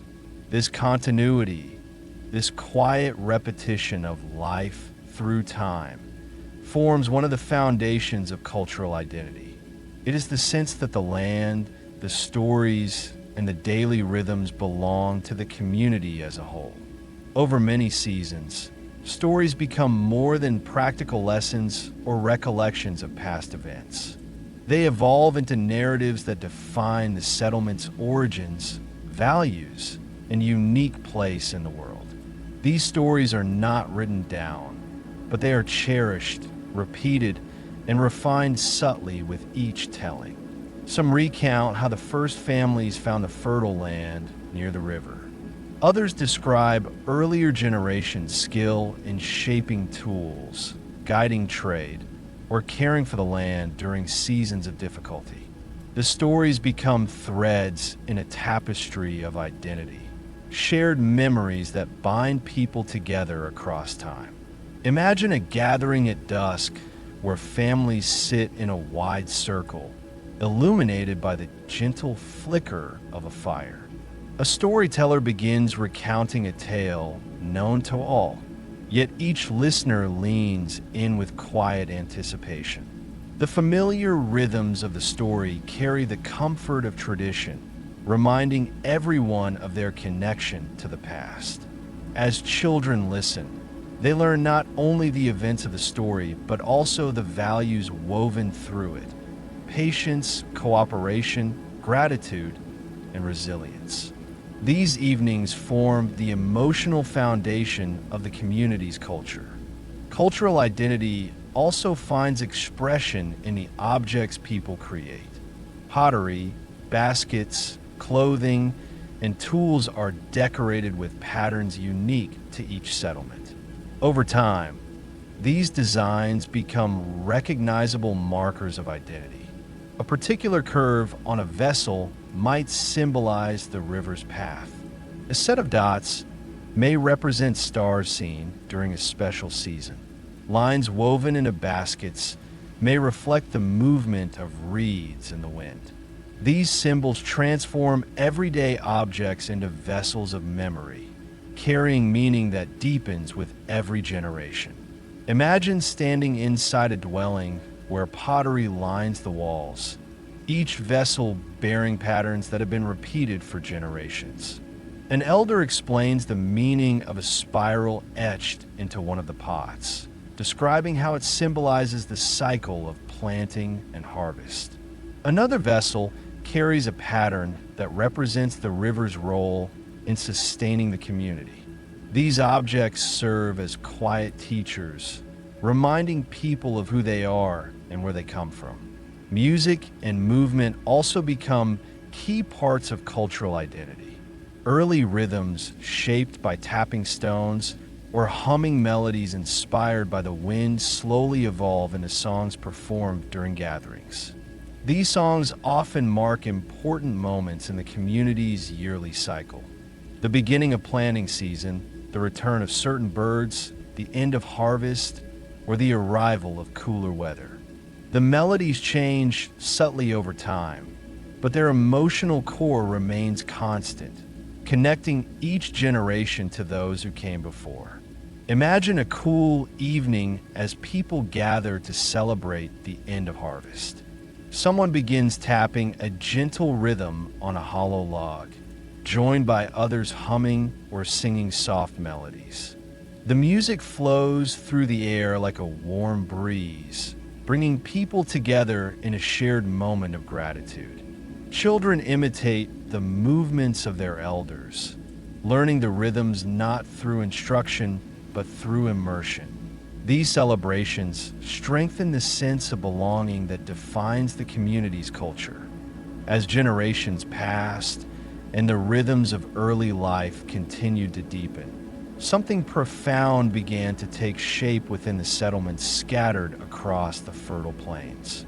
It was not tied to a single event or invention, nor did it arise from deliberate planning. Instead, it emerged quietly from the accumulation of shared experiences, stories, songs, objects, and the collective memory of countless seasons. Through these gentle layers of time, communities began to develop the earliest forms of cultural identity, a sense of belonging to something with roots extending far beyond any one individual. Imagine walking through the settlement during a calm afternoon. The sunlight spreads softly across the clay dwellings, casting warm shadows that sway with the movement of tall grasses. Children run along familiar paths, following routes shaped by the footsteps of generations before them. As they play, their laughter echoes the same sounds that filled the air during their parents' childhoods. This continuity, this quiet repetition of life through time, forms one of the foundations of cultural identity. It is the sense that the land, the stories, and the daily rhythms belong to the community as a whole. Over many seasons, stories become more than practical lessons or recollections of past events. They evolve into narratives that define the settlement's origins, values, and unique place in the world. These stories are not written down, but they are cherished, repeated, and refined subtly with each telling. Some recount how the first families found a fertile land near the river. Others describe earlier generation skill in shaping tools, guiding trade, or caring for the land during seasons of difficulty. The stories become threads in a tapestry of identity, shared memories that bind people together across time. Imagine a gathering at dusk where families sit in a wide circle, illuminated by the gentle flicker of a fire. A storyteller begins recounting a tale known to all, yet each listener leans in with quiet anticipation. The familiar rhythms of the story carry the comfort of tradition, reminding everyone of their connection to the past. As children listen, they learn not only the events of the story, but also the values woven through it: patience, cooperation, gratitude, and resilience. These evenings form the emotional foundation of the community's culture. Cultural identity also finds expression in the objects people create. Pottery, baskets, clothing, and tools are decorated with patterns unique to each settlement. Over time, these designs become recognizable markers of identity. A particular curve on a vessel might symbolize the river's path. A set of dots may represent stars seen during a special season. Lines woven into baskets may reflect the movement of reeds in the wind. These symbols transform everyday objects into vessels of memory, carrying meaning that deepens with every generation. Imagine standing inside a dwelling where pottery lines the walls, each vessel bearing patterns that have been repeated for generations. An elder explains the meaning of a spiral etched into one of the pots, describing how it symbolizes the cycle of planting and harvest. Another vessel carries a pattern that represents the river's role in sustaining the community. These objects serve as quiet teachers, reminding people of who they are and where they come from. Music and movement also become key parts of cultural identity. Early rhythms shaped by tapping stones or humming melodies inspired by the wind slowly evolve into songs performed during gatherings. These songs often mark important moments in the community's yearly cycle. The beginning of planting season, the return of certain birds, the end of harvest, or the arrival of cooler weather. The melodies change subtly over time, but their emotional core remains constant, connecting each generation to those who came before. Imagine a cool evening as people gather to celebrate the end of harvest. Someone begins tapping a gentle rhythm on a hollow log, joined by others humming or singing soft melodies. The music flows through the air like a warm breeze, bringing people together in a shared moment of gratitude. Children imitate the movements of their elders, learning the rhythms not through instruction, but through immersion. These celebrations strengthen the sense of belonging that defines the community's culture. As the seasons continued their steady cycle across countless generations, early communities began to cultivate not only a sense of identity in the present, but also a growing awareness of their place within the vast flow of time. This awareness did not emerge suddenly. It grew gradually, rooted in stories passed from elders to children, in symbols carved into vessels, in familiar paths worn deeper into the earth with each passing season, and the quiet recognition that life extended far beyond the span of any single person. Through these gentle realizations, the earliest consciousness of ancestry and history began to take shape, forming a subtle yet powerful dimension of human understanding. Imagine a soft morning when the air is cool and calm. The settlement is just beginning to wake. An elder sits outside their dwelling, watching the sky brighten slowly as the sun rises. Children gather around them, drawn by the calm presence that has comforted so many generations. The elder begins to speak, not of present tasks or immediate concerns, but of long ago seasons. Their voice carries memories preserved across decades, describing how the land once looked, how the river flowed in a slightly different path, and how the settlement gradually took shape through the efforts of ancestors whose names may no longer be known. These stories form one of the earliest threads of history, spoken memories that tether the present to the distant past. As communities grew and aged, people began to reflect more deeply on the passage of time.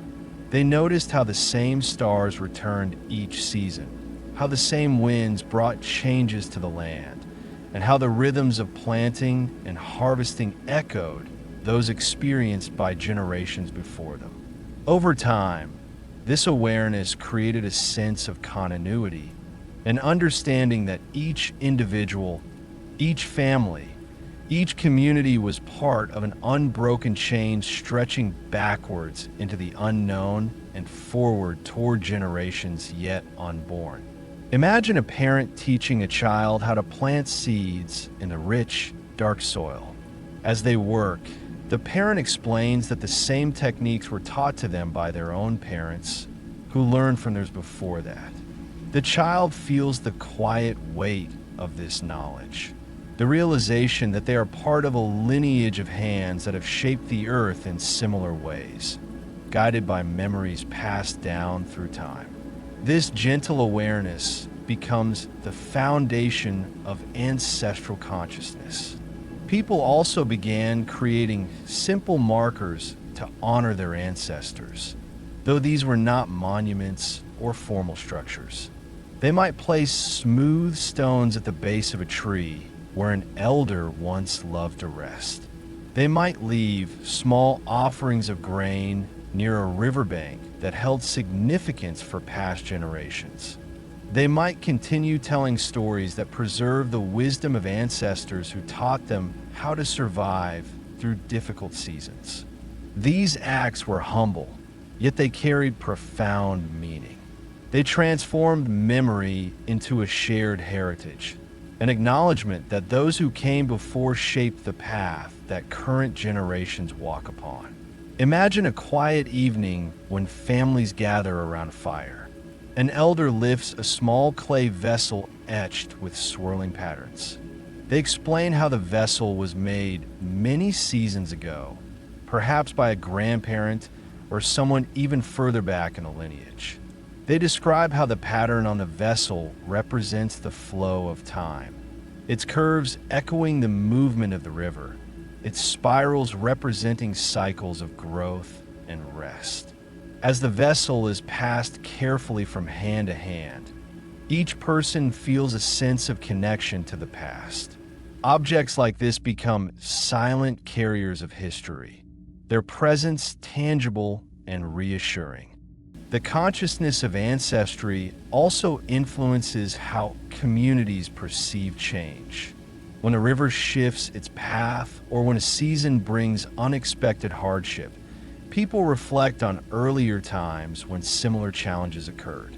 They draw strength from stories that describe how ancestors adapted with patience and unity.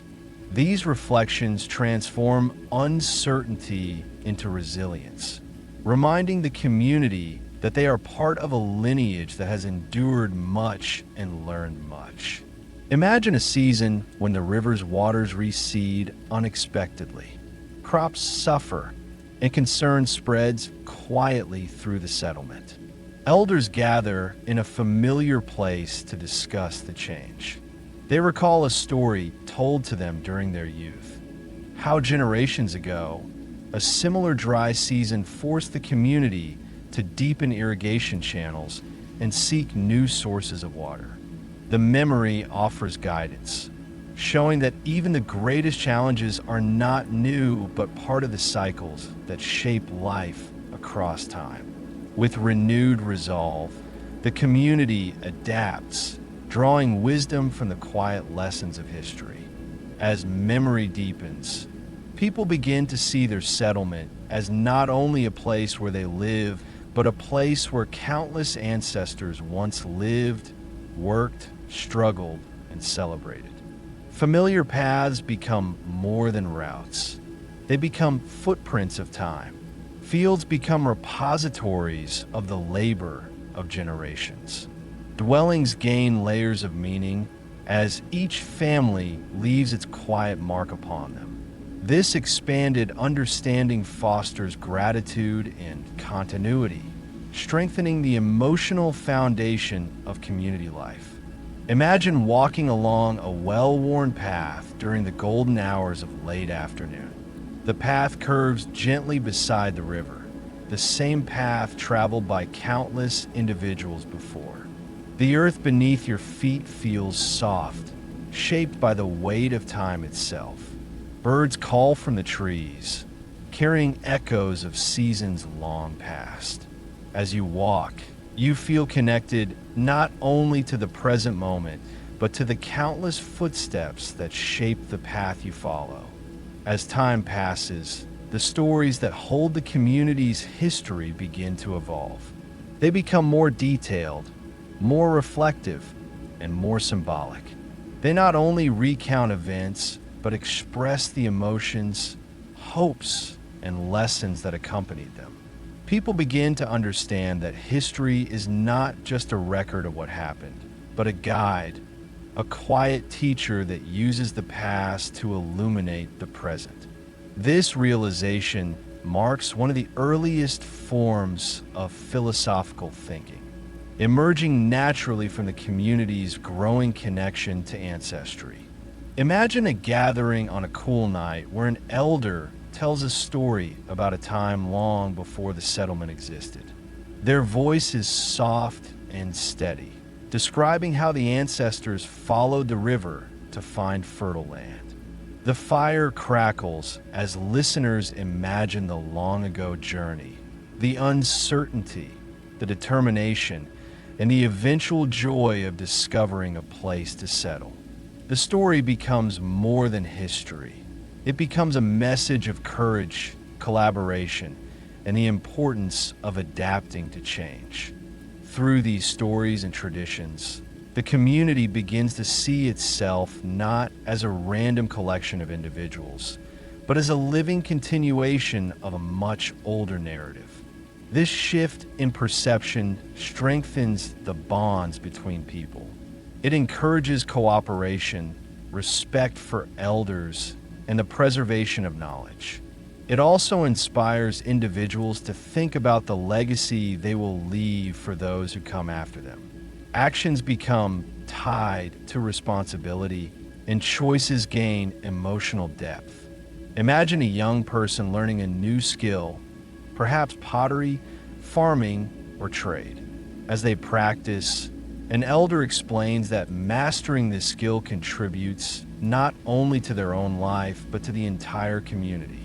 It ensures that knowledge continues, that the settlement remains strong, and that future generations will inherit the same stability. The young person feels a sense of purpose, recognizing that they are part of a story far larger than themselves.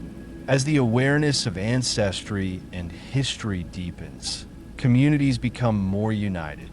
Decisions are made with consideration for past lessons and future consequences. Stories are preserved with greater care. Elders hold an honored place within the settlement, not because of authority, but because of their connection to experiences that guide the present. This early consciousness of time transforms daily life into something meaningful, something with rhythm, continuity, and depth. Over countless generations, this quiet awareness will evolve into written histories, genealogies, mythologies, and traditions that define entire civilizations. But in this ancient era, it remains gentle, intimate, and deeply rooted in memory. It forms a soft bridge between what has been and what will be, reminding people that they stand within an unbroken flow of existence.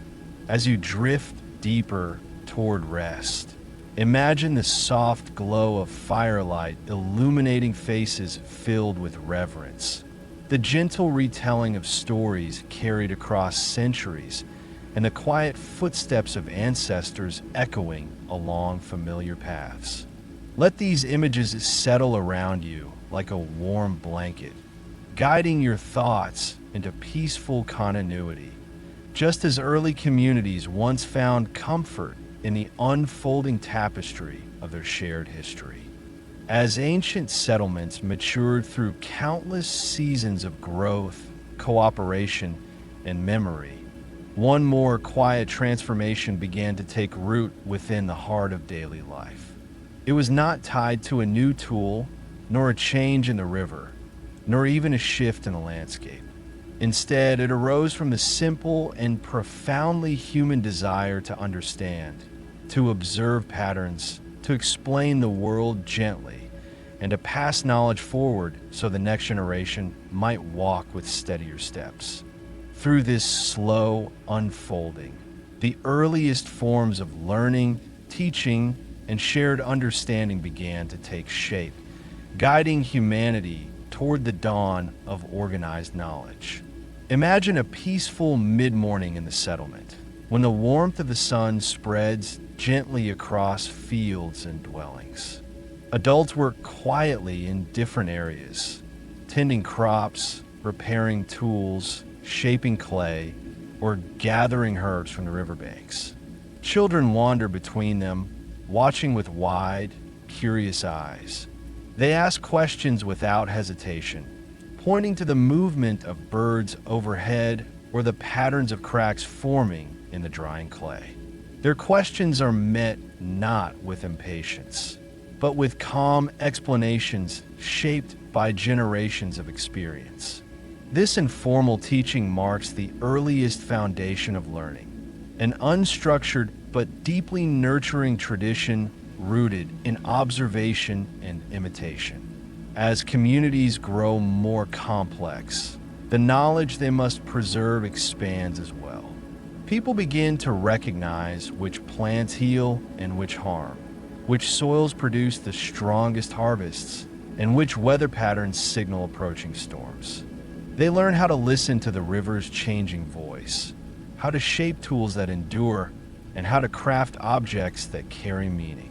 Each piece of knowledge becomes part of a larger whole, an intricate mosaic of wisdom that must be passed from generation to generation to ensure the community's survival and stability. Imagine a small group gathered beneath the shade of a tree while an experienced herbalist explains the properties of various plants. They hold leaves and roots in their hands, inhaling their scents and observing their textures. The herbalist speaks slowly, describing where the plants grow, how they must be harvested, and which combinations bring comfort during illness. The listeners absorb the information carefully, knowing that this knowledge is a gift shaped by many lifetimes of careful observation. Such teaching moments become a vital thread within the early fabric of human understanding. Much of this knowledge is shared through stories that blend memory with metaphor. When explaining the behavior of rivers, elders might use comparisons drawn from daily life. They describe the river as a wandering traveler who shifts paths when obstacles appear. When teaching children about the seasons, they speak of the land breathing, expanding during periods of growth and resting during colder months. These imaginative explanations help young minds grasp complex patterns while preserving the emotional resonance of the community's worldview. Imagine a child listening intently as an elder traces shapes in the dirt, using simple drawings to explain how the river swells after distant rains that may not be visible from the settlement. The elder's hands move slowly, guiding the child's attention toward the broader patterns that govern life.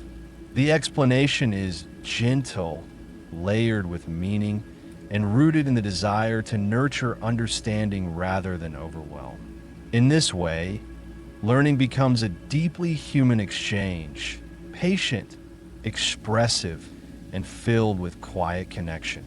As generations pass, people begin to recognize individuals with particular talent for remembering details, explaining concepts, or observing subtle changes in nature. These individuals become informal teachers, sought out by families who want their children to learn specific skills. Some specialize in the movement of stars, guiding agricultural cycles or night travel. Others become experts in soil, knowing where to plant different crops. Some develop an intuitive understanding of animals, able to predict their behavior through small signs unnoticed by others. These emerging areas of expertise mark the earliest hints of specialized knowledge that enriches the entire community. Imagine a quiet evening when families gather near the fire. One of the community's respected observers begins explaining the significance of a particular constellation that has just appeared above the horizon. Their voice is soft as they describe how the constellation's first appearance each year aligns with the migration of birds or the ripening of certain fruits. Listeners absorb the information with fascination, recognizing the value it holds for planning future tasks. Through these calm, repeated lessons, star patterns become connected to timekeeping, creating an early framework for understanding the passage of seasons. Learning also deepens through shared problem solving. When a drought threatens the fields, the community gathers to discuss possible solutions. Older members recall how previous generations survived similar conditions. Younger individuals contribute observations about new patterns they have seen in the environment. Through this collective exchange, people learn not only practical knowledge, but the importance of cooperation, humility, and listening. These experiences shape the community's intellectual character, teaching them that understanding often arises from shared reflection rather than individual insight. Imagine a circle of people seated near the river during a period of uncertainty. They speak calmly, comparing memories, interpreting signs, and weighing options until a gentle consensus forms. No voice dominates. Each perspective contributes to the whole. The decision that emerges carries the strength of many minds working together. This collective thinking becomes a hallmark of early learning, guiding communities toward thoughtful adaptation rather than impulsive action. As learning solidifies, simple systems of memory begin to appear. Families create designated spots to store tools or objects that need to be preserved for future use. Patterns carved into pottery become reminders of seasonal events. Even rhythmic songs created during daily tasks help encode important information. When to plant, how to identify edible plants, or how to prepare certain materials. These methods represent early forms of knowledge organization, shaped not by writing, but by creativity and repetition. Imagine a group of farmers singing softly as they work, the melody rising and falling like a gentle wave.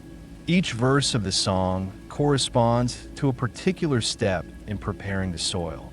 Children nearby begin to hum along, learning the steps without realizing it. Through this seamless blending of work and expression, knowledge is carried forward across generations, wrapped in rhythm and memory. As communities become more stable, teaching expands beyond practical tasks. People begin discussing abstract ideas. Why seasons change, why certain patterns appear in the sky, why some years bring abundance while others bring scarcity. These reflections deepen their understanding of the natural world and encourage philosophical thinking. The settlement becomes not only a place of survival, but a place of curiosity, where questions are valued and exploration is encouraged. Imagine a quiet evening on the edge of the settlement, where two individuals sit watching the stars. One wonders aloud why the brightest star always returns to the same position after many moons. The other responds thoughtfully, sharing theories shaped by a lifetime of observation. Their conversation flows gently, filled with hypotheses rather than conclusions. This type of dialogue marks the beginning of humanity's intellectual journey, an ongoing exploration that will one day lead to science, philosophy, and vast frameworks of knowledge. Through these patterns of learning, teaching, and shared reflection, early communities develop a stronger sense of purpose. They understand that knowledge is not simply a set of facts, but a torch passed from one generation to the next.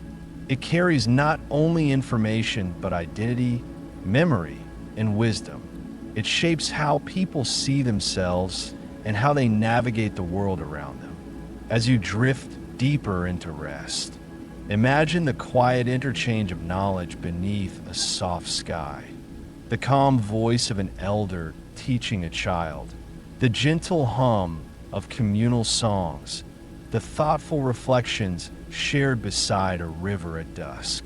Let these images settle into your thoughts, guiding you toward peaceful stillness, just as early learning once guided ancient communities into the dawn of understanding. As the long journey of this ancient world draws gently to its close, imagine yourself standing at the edge of a vast plain where the light of early evening settles across the land like a soft, golden blanket. The river moves with unhurried grace, its surface shimmering beneath the fading sky. A cool breeze drifts through the tall grasses, carrying the faint murmur of distant voices. Voices that seem to echo across centuries, woven from the memories, hopes, and quiet reflections of the countless generations who once shaped this place. These communities, though separated from us by thousands of years, lived lives filled with the same longing for meaning, connection, and understanding that still lives within every human heart. They planted seeds in soil made fertile by the hands of those before them. They shaped tools and vessels not only for survival, but to express beauty and care. They gathered beneath the stars to share stories that helped them make sense of their world.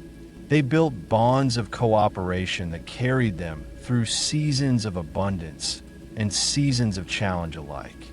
Through their gentle rhythms of life, they left behind something more enduring than dwellings or artifacts. They left a legacy of continuity, a reminder that the desire to learn, create, remember, and belong has always accompanied the human journey. Their songs, though no longer heard, continue to echo in the ways we still observe nature, seek understanding, and cherish the bonds of community. Their stories, though softened by the passage of time, still ripple quietly through the imagination, offering a glimpse into the earliest chapters of humanity's unfolding narrative. Imagine walking slowly along a familiar path as dusk deepens, each step guided by the soft glow of the fading horizon. The air cools gently, carrying the scent of earth settling into night. In this peaceful moment, you sense the presence of the ancient world not as something distant, but as a quiet companion, an undercurrent that flows through all of human history.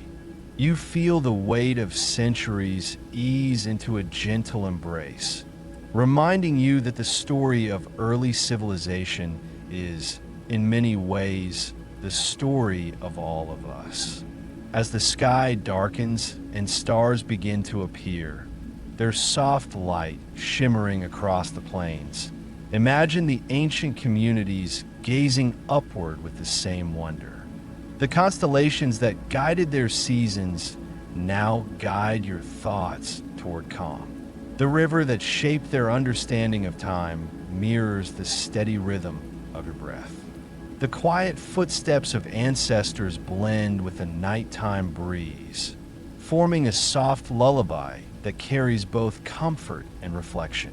In this final moment of the journey, allow yourself to rest within the stillness they once knew. Let the images of early settlements, wide landscapes, gentle fireside gatherings, and timeless stories settle softly into your thoughts. Let the memory of their resilience, creativity, and quiet wisdom ease your mind and soothe your breath. For although the ancient world has faded into history, the essence of its people remains alive in the stories we tell, the connections we cherish, and the calm moments in which we seek meaning. Their world becomes a quiet landscape within you, a place you can return to whenever you wish to find peace, continuity, and rest. And now, as the last light slips beneath the horizon and the plains fall into tranquil night, allow yourself to drift deeper into stillness. The journey has been long and gentle, shaped by the footsteps of ancestors and softened by the quiet wisdom of time. Let sleep come naturally, like the slow turning of the stars, steady, calm, and endlessly peaceful. For more calming sleep stories, you can subscribe anytime.